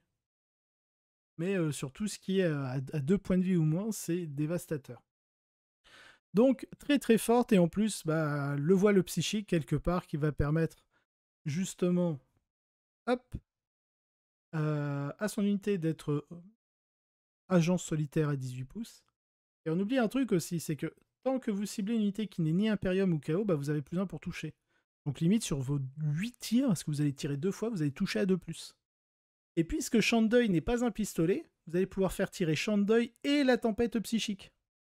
La tempête psychique, touche soutenue 2, tir indirect. Vous pouvez split vos tirs quand vous allez tirer 2 fois, potentiellement. Le tir indirect, quelque part, et le Champ de Deuil sur l'unité infanterie. Et pour 75 points, je la trouve plutôt sympa. Donc, à chaque fois que vous allez avoir une unité qui est capable de relancer les jets pour blesser, n'hésitez pas à la jouer. Elle est vraiment, vraiment performante. Donc bien sûr, chez les custodes, c'est pour moi quasiment autant inclus. J'ai vu une liste d'Adeptus Mechanicus qui l'ont joué.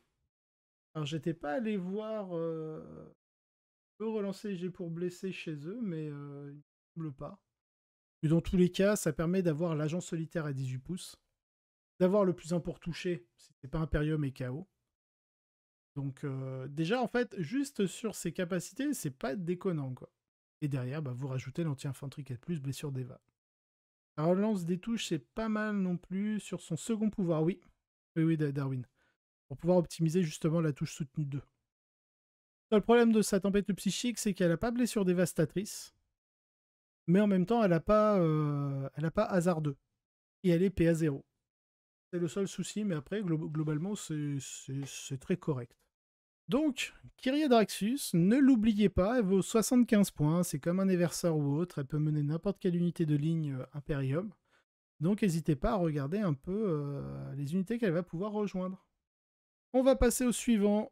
Ah, mon petit chouchou en ce moment, Koteas. Donc pareil, c'est un inquisiteur qui peut rejoindre n'importe quelle unité de ligne. Il a l'autorité de l'inquisition. Ensuite, tant que c'est donc protection contre le mal psychique, lui fait partie de... c'est quoi? Donc, contre le chaos, c'est quoi? C'est Ordo Hereticus. Non, c'est pas Ordo Hereticus, c'est Ordo Maleus. L'Ordo Maleus. C'est déjà un grand fan de l'Inquisiteur en armure Terminator de l'Ordo Maleus. J'ai toujours une affection particulière pour Koteas et tous ceux qui sont de l'Ordo Maleus. Une protection contre le mal. Tant que cette figurine mène une unité, les figurines de l'unité ont l'aptitude insensible à la douleur 5+, contre les attaques psychiques et les attaques des figurines démons. J'aimerais bien qu'il ait une nouvelle figurine. Déjà, même si cette figurine, elle se fait vieille, franchement, elle est bien. Elle est ultra bien par rapport à l'âge qu'elle a. On connaît d'autres figurines qui ont le même âge ou qui sont plus jeunes, qui sont bien plus moches. Et enfin, on a le réseau d'espions, qui fait que chaque fois que votre adversaire gagne un point de commandement grâce à une aptitude, jetez un D6. Sur 2+, vous gagnez également un point de commandement. Et ça, c'est pas mal, parce que le réseau d'espions, ça vous demande pas d'être sur le champ de bataille. Donc, ça veut dire que vous pouvez le mettre en réserve stratégique, tout ça, ou avec son unité, et pouvoir profiter du réseau d'espions, sans aucun souci. Ensuite, le pépère, il a un pistolet bolter. Il a une décharge psychique et anti-infanterie 4+, blessure dévastatrice, mais c'est des 6 tirs. Dégâts 2 aussi. Donc il a un nombre de tirs qui est plutôt aléatoire. Et il met quand même des belles patates de marteau. Bon, 3 attaques, c'est pas beaucoup, mais ça reste convenable. Touche à 3, mais surtout force 9. Donc il blesse les rhinos sur 4+. PA-3, dégâts 3. Ça fait réfléchir. Mais, pour 75 points, moi ce que j'aime beaucoup, c'est cette génération de points de commandement. Et je trouve qu'avoir des personnages dont on peut profiter des aptitudes, même si on les met en réserve stratégique. Donc en gros, si vous avez des aptitudes qui ne vous demandent pas d'être sur le champ de bataille, vous pouvez les mettre en réserve stratégique et du coup, vous pouvez en profiter. Donc ça, c'est plutôt cool. Donc on peut très bien le mettre en réserve si vous ne voulez pas le rejoindre avec une unité. Et vu qu'il sera en réserve stratégique, quand vous le faites venir et que vous avez besoin d'un personnage pour aller mettre le petit orteil à 6 pouces d'un bord de table sur un objectif, bah, franchement, c'est ultra rentable. Et en plus, en le mettant en réserve stratégique, ça fait que pendant maximum 3 tours, votre adversaire, bah, il peut pas tuer le perso. Et quand il arrivera de toute manière des réserves stratégiques, si votre adversaire a pris assassinat, bah, vous allez le mettre à un endroit qui est safe. Donc ça oblige votre adversaire, s'il veut espérer le choper, de séparer toutes ses unités pour occuper le plus possible du champ de bataille pour aller justement chasser le personnage. Bon, autant dans ma liste, j'ai beaucoup de personnages parce que j'en joue déjà 6 de base, 2 dans chaque pack de Loutonnerre. Et quand on réfléchit aux armées qui peuvent justement générer des points de commandement via les capacités, je préchote une question. Lorsque vous utilisez les secondaires tactiques et que vous défaussez des objectifs tactiques pour gagner un point de commandement, ce n'est pas une capacité. Donc ça ne marche pas là-dessus avec côté Az. Je vais aller voir la fake. Ouais, c'est sur la fake où il y a. Alors faut scroll un peu. Faut énormément scroll. Mais il y a. Alors je sais plus si c'est fake ou le WTC où il y a eu une question comme ça, justement. Et non, ce n'est pas une capacité du coup. Mais par contre, si vous jouez contre Eldar qui joue un autarque saut de voix, il gagne un PC via une capacité. Si vous jouez contre Dark Angel, Azrael, c'est une capacité. Tout ce qui est aussi, par exemple, les taux, Adeptus Mechanicus, les impulsors notamment, qui disent si vous utilisez un stratagème sur 5+, vous gagnez un point de commandement. Bah, s'il fait son 5+, et qu'il gagne son point de commandement, vous pouvez activer le réseau d'espions. Et donc sur 2+, gagner aussi un point de commandement. Bref, en Tyrannide, c'est le maître des essaims. En démon du chaos, c'est Kéros, il me semble. Bref, il y a pas mal d'armées.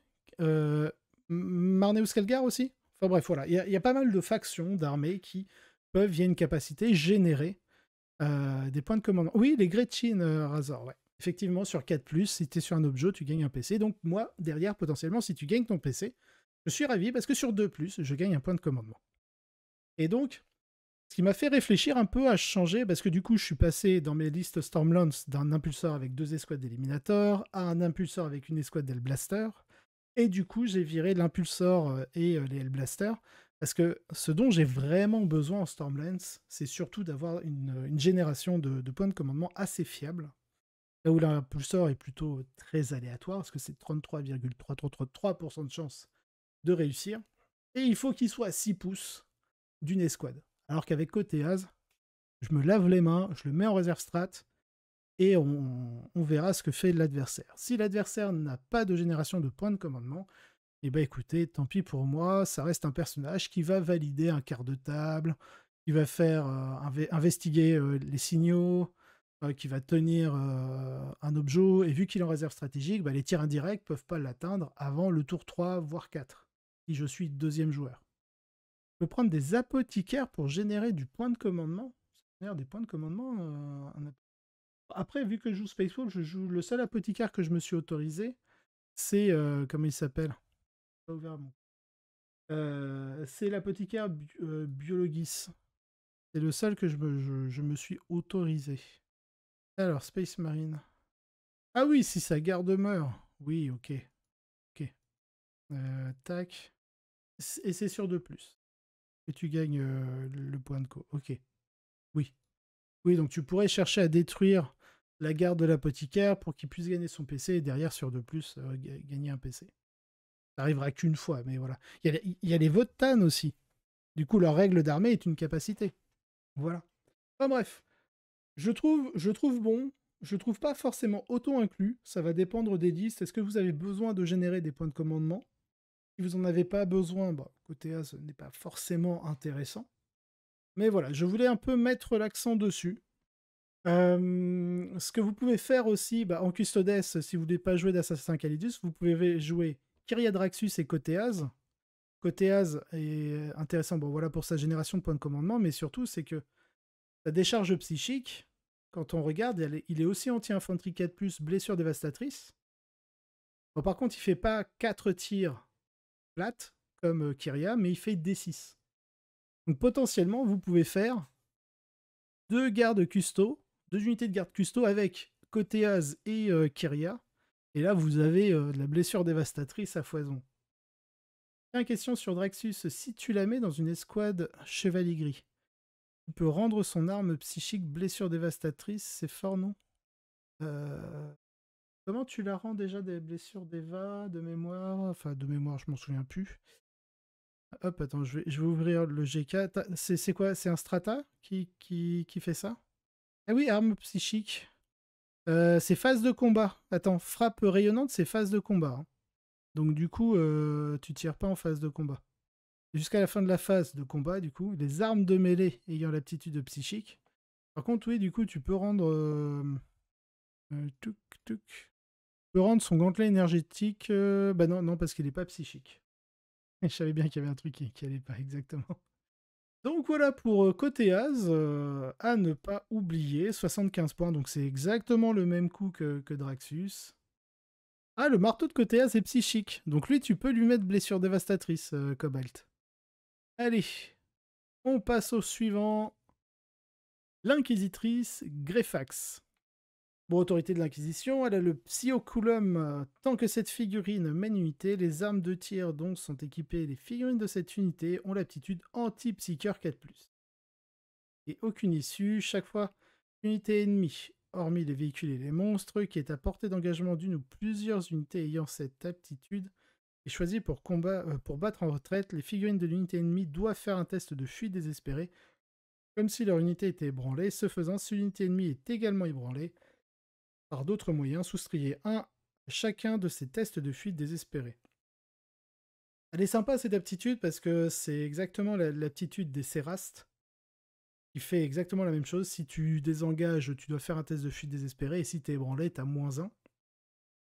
En dehors de ça, gagner anti-psycheur 4+, pour l'unité qu'elle mène. C'est les armes... Ah, c'est les armes de tir, donc ça marche pas avec les armes de CAC. Et du coup, j'étais en train de me dire, potentiellement, les chevaliers gris, why not? Ensuite, on a, au niveau de ces armes, donc on a 2 armes de tir. Est-ce qu'il y a un pistolet? Non, donc tu peux tirer avec les deux. Donc le castigation, c'est un tir anti-personnage 4+, blessure dévastatrice, précision. Dégâts flat 3. Et l'autre, j'ai cru lire, pieux con de mort. Non, non. Condemnor. Anti-psycheur 2+, blessure d'Eva, précision, tir rapide 1. Donc potentiellement il fait 2 tirs, mais c'est qu'un dégât 1, donc pas terrible. Et elle a une arme de maître énergétique, 4 attaques de force 4, PA-2, dégâts 2. Mouais. En dehors de sa capacité, aucune issue qui est intéressante pour empêcher l'adversaire de battre en retraite trop facilement. Elle casse pas 3 pattes à un canard. Hein. Mais après, à voir sur les antipsycheurs 4+, quelles sont les factions qui peuvent pleinement en profiter. Je ne sais pas trop. Ensuite, bon, par contre, elle vaut 65 points. Donc ça, elle est moins chère que les deux précédents. Le tricks que je joue avec elle, elle apporte grenade. C'est vrai qu'elle apporte le stratagème grenade, et en chevalier gris, t'en as pas beaucoup qui ont grenade. Ouais, le con de mort. Bon, après les croûtes qui mangent leur mort, là, voilà. Hein. On reste dans la thématique. Ensuite, on va passer à l'inquisiteur Karamazov. Alors lui, déjà, il est pas meneur, il est tout seul, il est pas agent solitaire, donc il peut se faire bolos, il est que endurance 8, save à 3, invue à 4, bouge que de 5 pouces. J'ai envie de dire, mec, descends de ton siège, en tant qu'infanterie, tu bougeras de 6 pouces, tu iras beaucoup plus vite. Bon, par contre, il a un multifuseur de mètres, fusion 3, 3 tirs de force 10, ça déconne pas grand-chose. Alors, trône du jugement. Tant qu'une unité amie est à 6 pouces de cette figurine, ajoutez 1 au test d'ébranlement et de commandement pour cette unité. Tant qu'une unité ennemie est à 6 pouces de cette figurine, soustrayez 1 au test d'ébranlement et de commandement pour l'unité ennemie. C'est pas mal si vous voulez le planquer derrière un mur et utiliser son aura pour améliorer en gros la capacité de commandement de vos unités. Effroyable réputation, au début de votre phase de tir, choisissez une unité ennemie à 12 pouces de cette figurine. Cette unité ennemie doit faire un test d'ébranlement. À 12 pouces, sachant que le -1 au test que vous faites, c'est à 6 pouces. Donc pas forcément en synergie. Mais pourquoi pas? Et enfin, son arme de corps à corps, c'est 6 attaques de force 6, PA-2, dégâts 2, ce qui est correct. Et touche à 3. Mouais. En gros, c'est une bulle. C'est une bulle de 6 pouces pour améliorer votre commandement. Après, ces tirs de multifuseur, bah, soit vous le mettez en réserve pour arriver en réserve, enfin voilà, à 6 pouces d'un bord, et que vous vous trouvez à 9 pouces d'unité ennemie pour des coups de fuseur, mais en dehors de ça, c'est pas terrible, sachant que pour 130 points, on a le droit à 3 Inceptors qui fait pas 3. Voilà. 9 points de vie, 1,4. Ouais, c'est comme s'il avait 13 points de vie, 5. C'est pas non plus exceptionnel. Mais c'est plutôt cool. Ensuite, on va passer. 130 points, c'est quand même assez cher pour ce que c'est. Quand on regarde dans toutes les factions ce qu'on peut avoir, 130 points, on a beaucoup de trucs. 130 points, on a 3 Croûte Rampager qui font 9 blessures mortelles avec leur stratagème grenade cumulé à leur charge. Enfin, non, ils font pas 9 mortels, ils font entre 5, parce qu'à 130 points, c'est une unité de 3. Ils font entre 5 et 7 blessures mortelles natifs, sans compter les attaques. Donc voilà. Ensuite, on a l'inquisiteur de base. Alors l'inquisiteur de base, bon, il a l'autorité de l'inquisition, mais il a la capacité de côté As en un peu moins bien, parce que lui, côté As c'est sur un 2+, lui ce sera sur un 3+. Il coûte 20 points de moins, et sur 3+, vous avez quand même 33% de chance de ne pas régénérer votre point de commandement. Gloops. Il peut avoir le don psychique, donc du coup je pense qu'il gagne l'onde de choc psychique. Il faudrait que je regarde de plus près l'autre truc. Et sinon, protection bénite, tant que cette figurine mène une unité, les figurines de l'unité ont insensible à la douleur 5+, contre les blessures mortelles. Pourquoi pas, il peut avoir l'arme combinée, bon, ok. Et sinon, l'onde de choc, c'est blessure dévastatrice et torrent, donc ça touche auto. Pourquoi pas, il peut avoir une arme de force s'il est psycheur, je présume. Sinon, c'est de l'arme de mêlée inquisitoriale. Ouais. En vrai, je préfère mettre 20 points de plus pour avoir côté As. Meilleur tir, meilleure attaque de mêlée, génère des PC plus facilement, et si jamais, pour certaines factions, vous l'intégrez à des unités, bah vous avez une Feel No Pain contre les attaques de démons, ou inclusif, hein, ou les mortels. Je crois que c'est ça.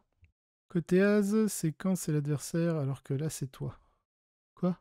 Chaque fois que vous ciblez... Ah, pardon, excusez-moi.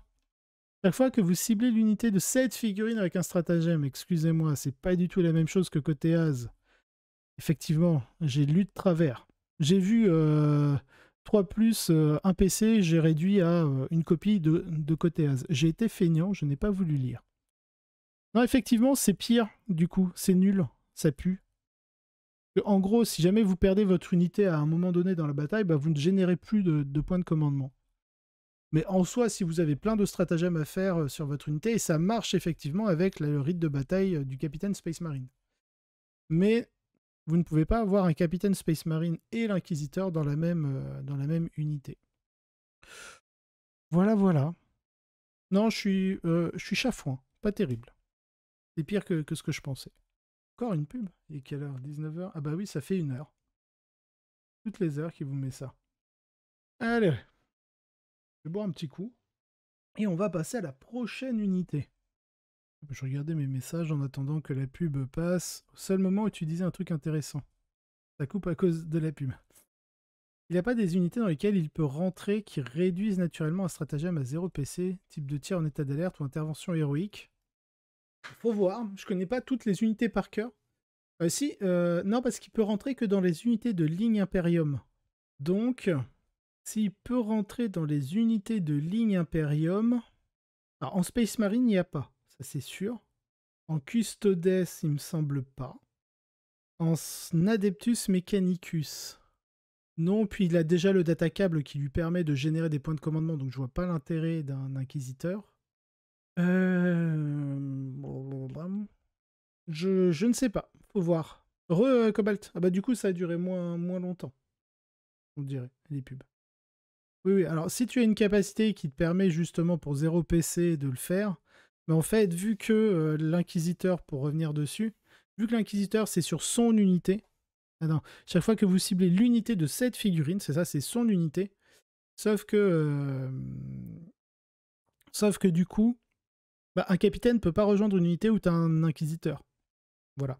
Seulement un lieutenant, un apothicaire biologiste, un apothicaire classique, il me semble. C'est à peu près tout. Mais après, il faut voir dans les autres factions impériales. Peut-être. Il faudrait que l'unité de ligne qu'il rejoint ait cette capacité à pouvoir utiliser pour 0 PC quelque chose. Et je les connais pas par cœur de tête, comme ça. Mais si tu veux prendre le temps de regarder tous les index, hésite pas. Et donc je disais un truc intéressant, je pense que c'était au sujet du capitaine. Capitaine, il fait réduit à 0 PC, il me semble, c'est pour son unité. Donc vu que tu peux pas avoir un capitaine et un inquisiteur ensemble, c'est bolo. C'est bolo. Allez, on va passer à la prochaine unité. Donc c'est le plus célèbre des inquisiteurs. Car il a, je crois qu'il y a plusieurs romans. Il y a 2 ou 3 romans, je crois, sur lui. En tout cas, il y a au moins une série de bouquins dessus, si ce n'est pas plus. Peut-être une future série télé avec... comment il s'appelle, merde. J'ai oublié son nom. Superman, là. Henry Cavill. C'est l'inquisiteur Eisenhorn. Donc lui, déjà, il est insensible à 6 de base. Autorité de l'Inquisition, comme d'hab. Il a le malus codicium. Ou codiclum. J'ai du mal à voir. Tant que cette figurine mène une unité, doublez la caractéristique d'attaque des armes dont sont équipées les figurines d'hôtes démoniaques de l'unité. Autant vous dire, ça c'est seulement s'il rejoint l'unité des hommes de main de l'Inquisition et que vous ajoutez des figurines en plus dans l'unité pour avoir l'espèce d'hôte démoniaque afin de doubler ses attaques d'armes, et il me semble qu'il a une attaque de tir et des attaques de mêlée. Ensuite, on a la volonté dominatrice. Au début de la phase de tir adverse, choisissez une unité infanterie ennemie à 12 pouces et visible de cette figurine. Vous jetez un dé. Sur 1, vous prenez des 3 BM. Et sur 2 à 5, jusqu'à la fin de la phase, à chaque attaque d'une figurine de l'unité ennemie, soustrayez un au jet de touche. Donc ça marche aussi bien à la phase de tir qu'à la phase de corps à corps. Et sur un 6, jusqu'à la fin de la phase, l'unité ennemie n'est pas éligible pour tirer. Ah non, pardon, c'est que sur les... Attends, c'est-à-dire jusqu'à quand? Jusqu'à la fin de la phase, pardon. Donc ce sera que la phase de tir adverse parce que ça se déclenche au début de la phase de tir adverse et ça dure jusqu'à la fin de la phase. Donc ce sera que pour les attaques de tir où ils auront -1 pour toucher, et sinon on ne peut pas être éligible pour tirer. Une capacité qui est sympa, mais elle se déclenche à 12 pouces de l'adversaire. En général, soit vous n'avez pas les 12 pouces, soit le gars a envie de vous charger derrière. Il y a Robot de Gilliman qui donne un strata 0 PC, c'est possible du coup, ça marche. Si pour 0 PC, via Robot de Gilliman, tu cibles l'unité ligne Imperium avec l'Inquisiteur dedans, ça marche. Alors, faudrait regarder dans l'index Imperial Knight si tu peux le rejoindre, si tu peux lui faire rejoindre l'armigère. Normalement, je pense pas, mais faudrait check. Je vais aller check. Imperial Knight. Autorité de l'Imperium. Non, c'est là. Imperium Battle Line Infantry. Que tu peux rejoindre un inquisiteur. Il faut que ce soit infanterie. Ouais, je l'ai pas précisé, ça me semblait logique, vu qu'on n'a jamais vu d'armigueur avec un inquisiteur dans les listes. C'est pour ça. Sinon, tout le monde ferait. Et ça rendrait OP, enfin OP non, mais intéressant les armigueurs. Ensuite, au niveau de ses armes, bon, il a son pistolet d'artificier à dégâts 2 qui fait 4 tirs. Ça c'est pas mal, mais PA 0. Ça c'est un peu dommage. Et il a son assaut mental qui est blessure dévastatrice, précision, touche soutenue 1. Il fait 2 tirs seulement, mais force 5, PA-2, dégâts 3. Et son bâton runique est barbarisator.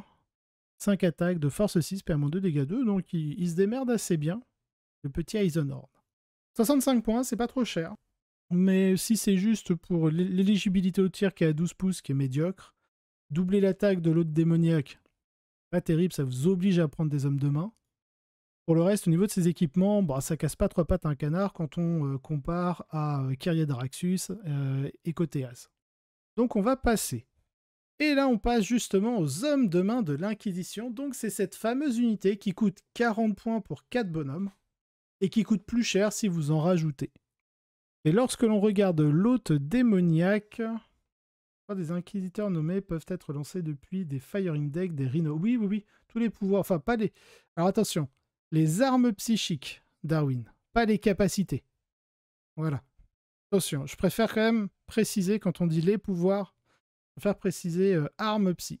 Mais oui, oui, on peut étudier justement des firing decks via les rhinos, les impulseurs, etc. Par exemple, tu vois, tu as les intercesseurs d'assaut qui te permettent de relancer les jets pour blesser.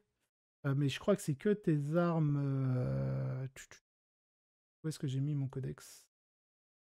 Il est là. Hop. Space Marine, Space Marine, Space Marine. Ah, je l'ai enlevé. On va réouvrir le codex. Là, tu peux avoir des intercesseurs d'assaut de mémoire. Non, là, je suis dans les personnages. Intercesseur d'assaut. Kikiki. Kikiki, t'es où? T'es là. À chaque fois qu'une figurine de cette unité cible une unité ennemie avec des attaques de mêlée, tu relances les 1 et sinon tu relances les jets pour blesser tout court s'il est sur un marqueur objectif. Ici, c'est les attaques de mêlée. Mais tu vois, avec si tu arrives à avoir des armes de mêlée qui sont blessures dévastatrices, tu peux réfléchir à ça. Les custodes, tu relances les jets pour blesser tout court.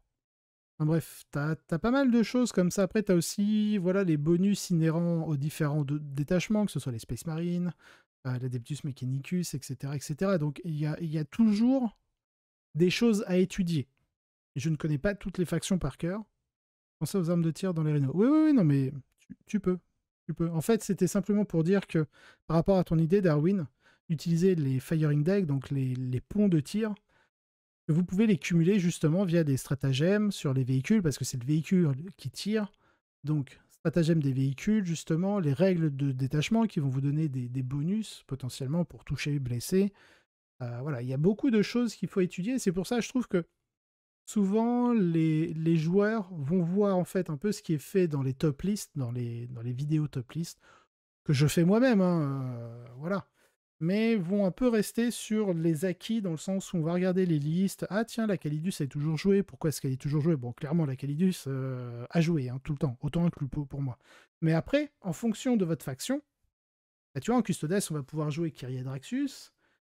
Moi, en Stormlands, bah, y a Koteas qui est intéressant. Et après, on peut aller voir d'autres unités agents impériales.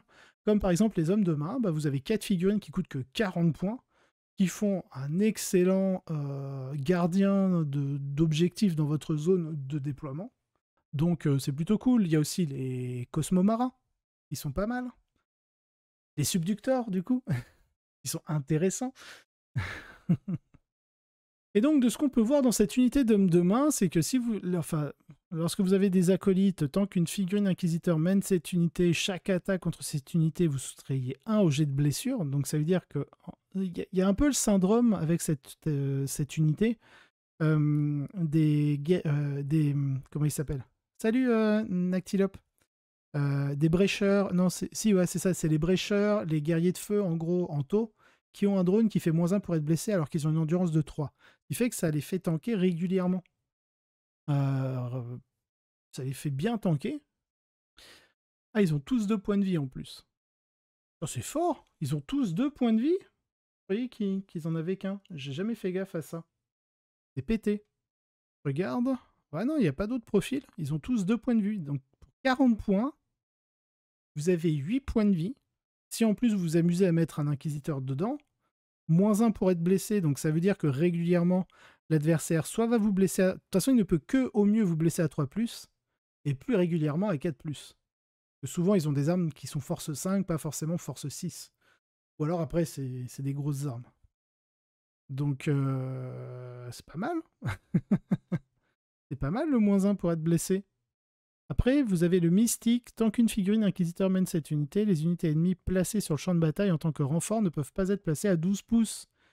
Attends, mais du coup, j'ai envie d'ouvrir le Manufactorum pour savoir combien de points ça coûte, tout ça. J'ai juste mis hier soir, avant d'aller me coucher, 40 points, enfin les coups rapides des unités, mais en vrai, elle déconne pas. Agent de l'Imperium, page 8. Alors, Inquisitorial Henchman, donc 40 points les 4 acolytes. Donc ça veut dire que de base, si vous mettez 4 acolytes avec un inquisiteur, vous avez déjà de base -1 pour être blessé. Ensuite, pour 60 points de plus, vous pouvez mettre 4 acolytes, plus un gun servitor, plus un mystique. Donc le mystique, il vous coûte quand même 60 points. Donc on est sur 100 points. On en a 8, 9, 10. On en a 10 avec 2 points de vie.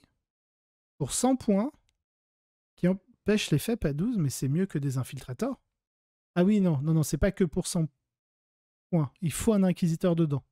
Donc au pire, vous prenez celui à 55 points, vous êtes à 155 points, moins un bless, empêche les FEP à 12. Ok. Après, vous pouvez ajouter... non, pardon, c'est pas 100 points, c'est juste 60 points. Les 4 acolytes plus le gun servitor. Ok, c'est moi qui ai mal compris la fiche. Vous pouvez pour 140 points avoir les deux guns... Putain, mais c'est trop bien, 60 points plus 55, ça fait 115 points. Donc c'est pas trop... C'est légèrement au-dessus que les... Mince, comment on les appelle? Que les infiltrators. Là, vous avez les 4 acolytes plus le gun servitor et le mystique. Pour 140, en gros, vous avez 10 acolytes, 2 gun servitors et 2 mystiques, mais on s'en fout en soi. Le Jokaero, qu'est-ce qu'il donne? Tant qu'il y a un inquisiteur, elle inclut une figurine d'armurier Jokaero. À chaque attaque de tir d'une figurine de cette unité, ajoutez 1 au jet de blessure. Ça, à la rigueur, osef un peu. Et le Demon Host, tant qu'une figurine inquisiteur mène cette unité, si elle inclut une figurine haute démoniaque, les figurines de cette unité ont une sauvegarde invulnérable de 5+. Donc en soi, vous payez 60, plus 10 pour le Demon Host, vous êtes à 70. Comme ça, vous êtes en 1 vue à 5, moins un bless, empêche les FEP à 12. Derrière, vous rajoutez 50 points, vous êtes à 125 points, avec l'Inquisiteur en plus. Mais c'est le petit, tout petit Inquisiteur. En vrai, elle est pas mal. Je compte mal. Bah, 60 plus 55. T'es à 115. Plus 10, 125. Ouais, le Jokaero, t'es pas obligé en vrai, parce que les armes de tir, c'est pas l'objectif. Ou alors, faut prendre la grosse unité à 140 points, où là, t'as 10 acolytes et les 2 serviteurs. C'est les 2 serviteurs, je crois, qui vont pouvoir avoir justement les armes de... les grosses armes de tir. Et ça vaut pas vraiment le coup. Imperial Knight. Un acolyte peut avoir un pistolet plasma, un acolyte peut avoir un éviscérateur, et sinon c'est le gun serviteur qui peut avoir le multimelta ou le canon plasma. Donc si tu prends la grosse escouade à 140 points, tu peux avoir 2 armes lourdes. Sinon après ils sont tous équipés en firearm, donc c'est en français c'est en arme de feu d'acolyte. Les serviteurs ils ont le bolter lourd natif. Le mystique il a la même arme que les acolytes. Le Jokaero, il a le Jokaero weapon, elle fait quoi? L'arme du Jokaero. Force 6, PA-1, dégâts 2. Ouais, c'est pas dingue. C'est bien, mais c'est pas de ouf. Par contre, le Demon Host, il a le Unholy Gaze. C'est la dernière arme. Lui, par contre, si vous mettez... Alors après, pour 65 points, plus 60, vous êtes à 125, plus 10, vous êtes à 135. Donc là, vous êtes à 135 points si vous mettez Eisenhorn. Comme ça, votre Demon Host, il fait regard impie. Donc il fait 2 tirs, parce qu'il double ses attaques, 2 tirs de force 9, PA-2, dégâts 3. Plus au corps à corps, c'est 8 attaques, touche à 4, force 6, PA-2, dégâts 1. Ça, à la rigueur, c'est plus le regard impie qui est sympa. Mais voilà, c'est une unité, je pense, Cobalt, que tu vas apprécier, celle-ci.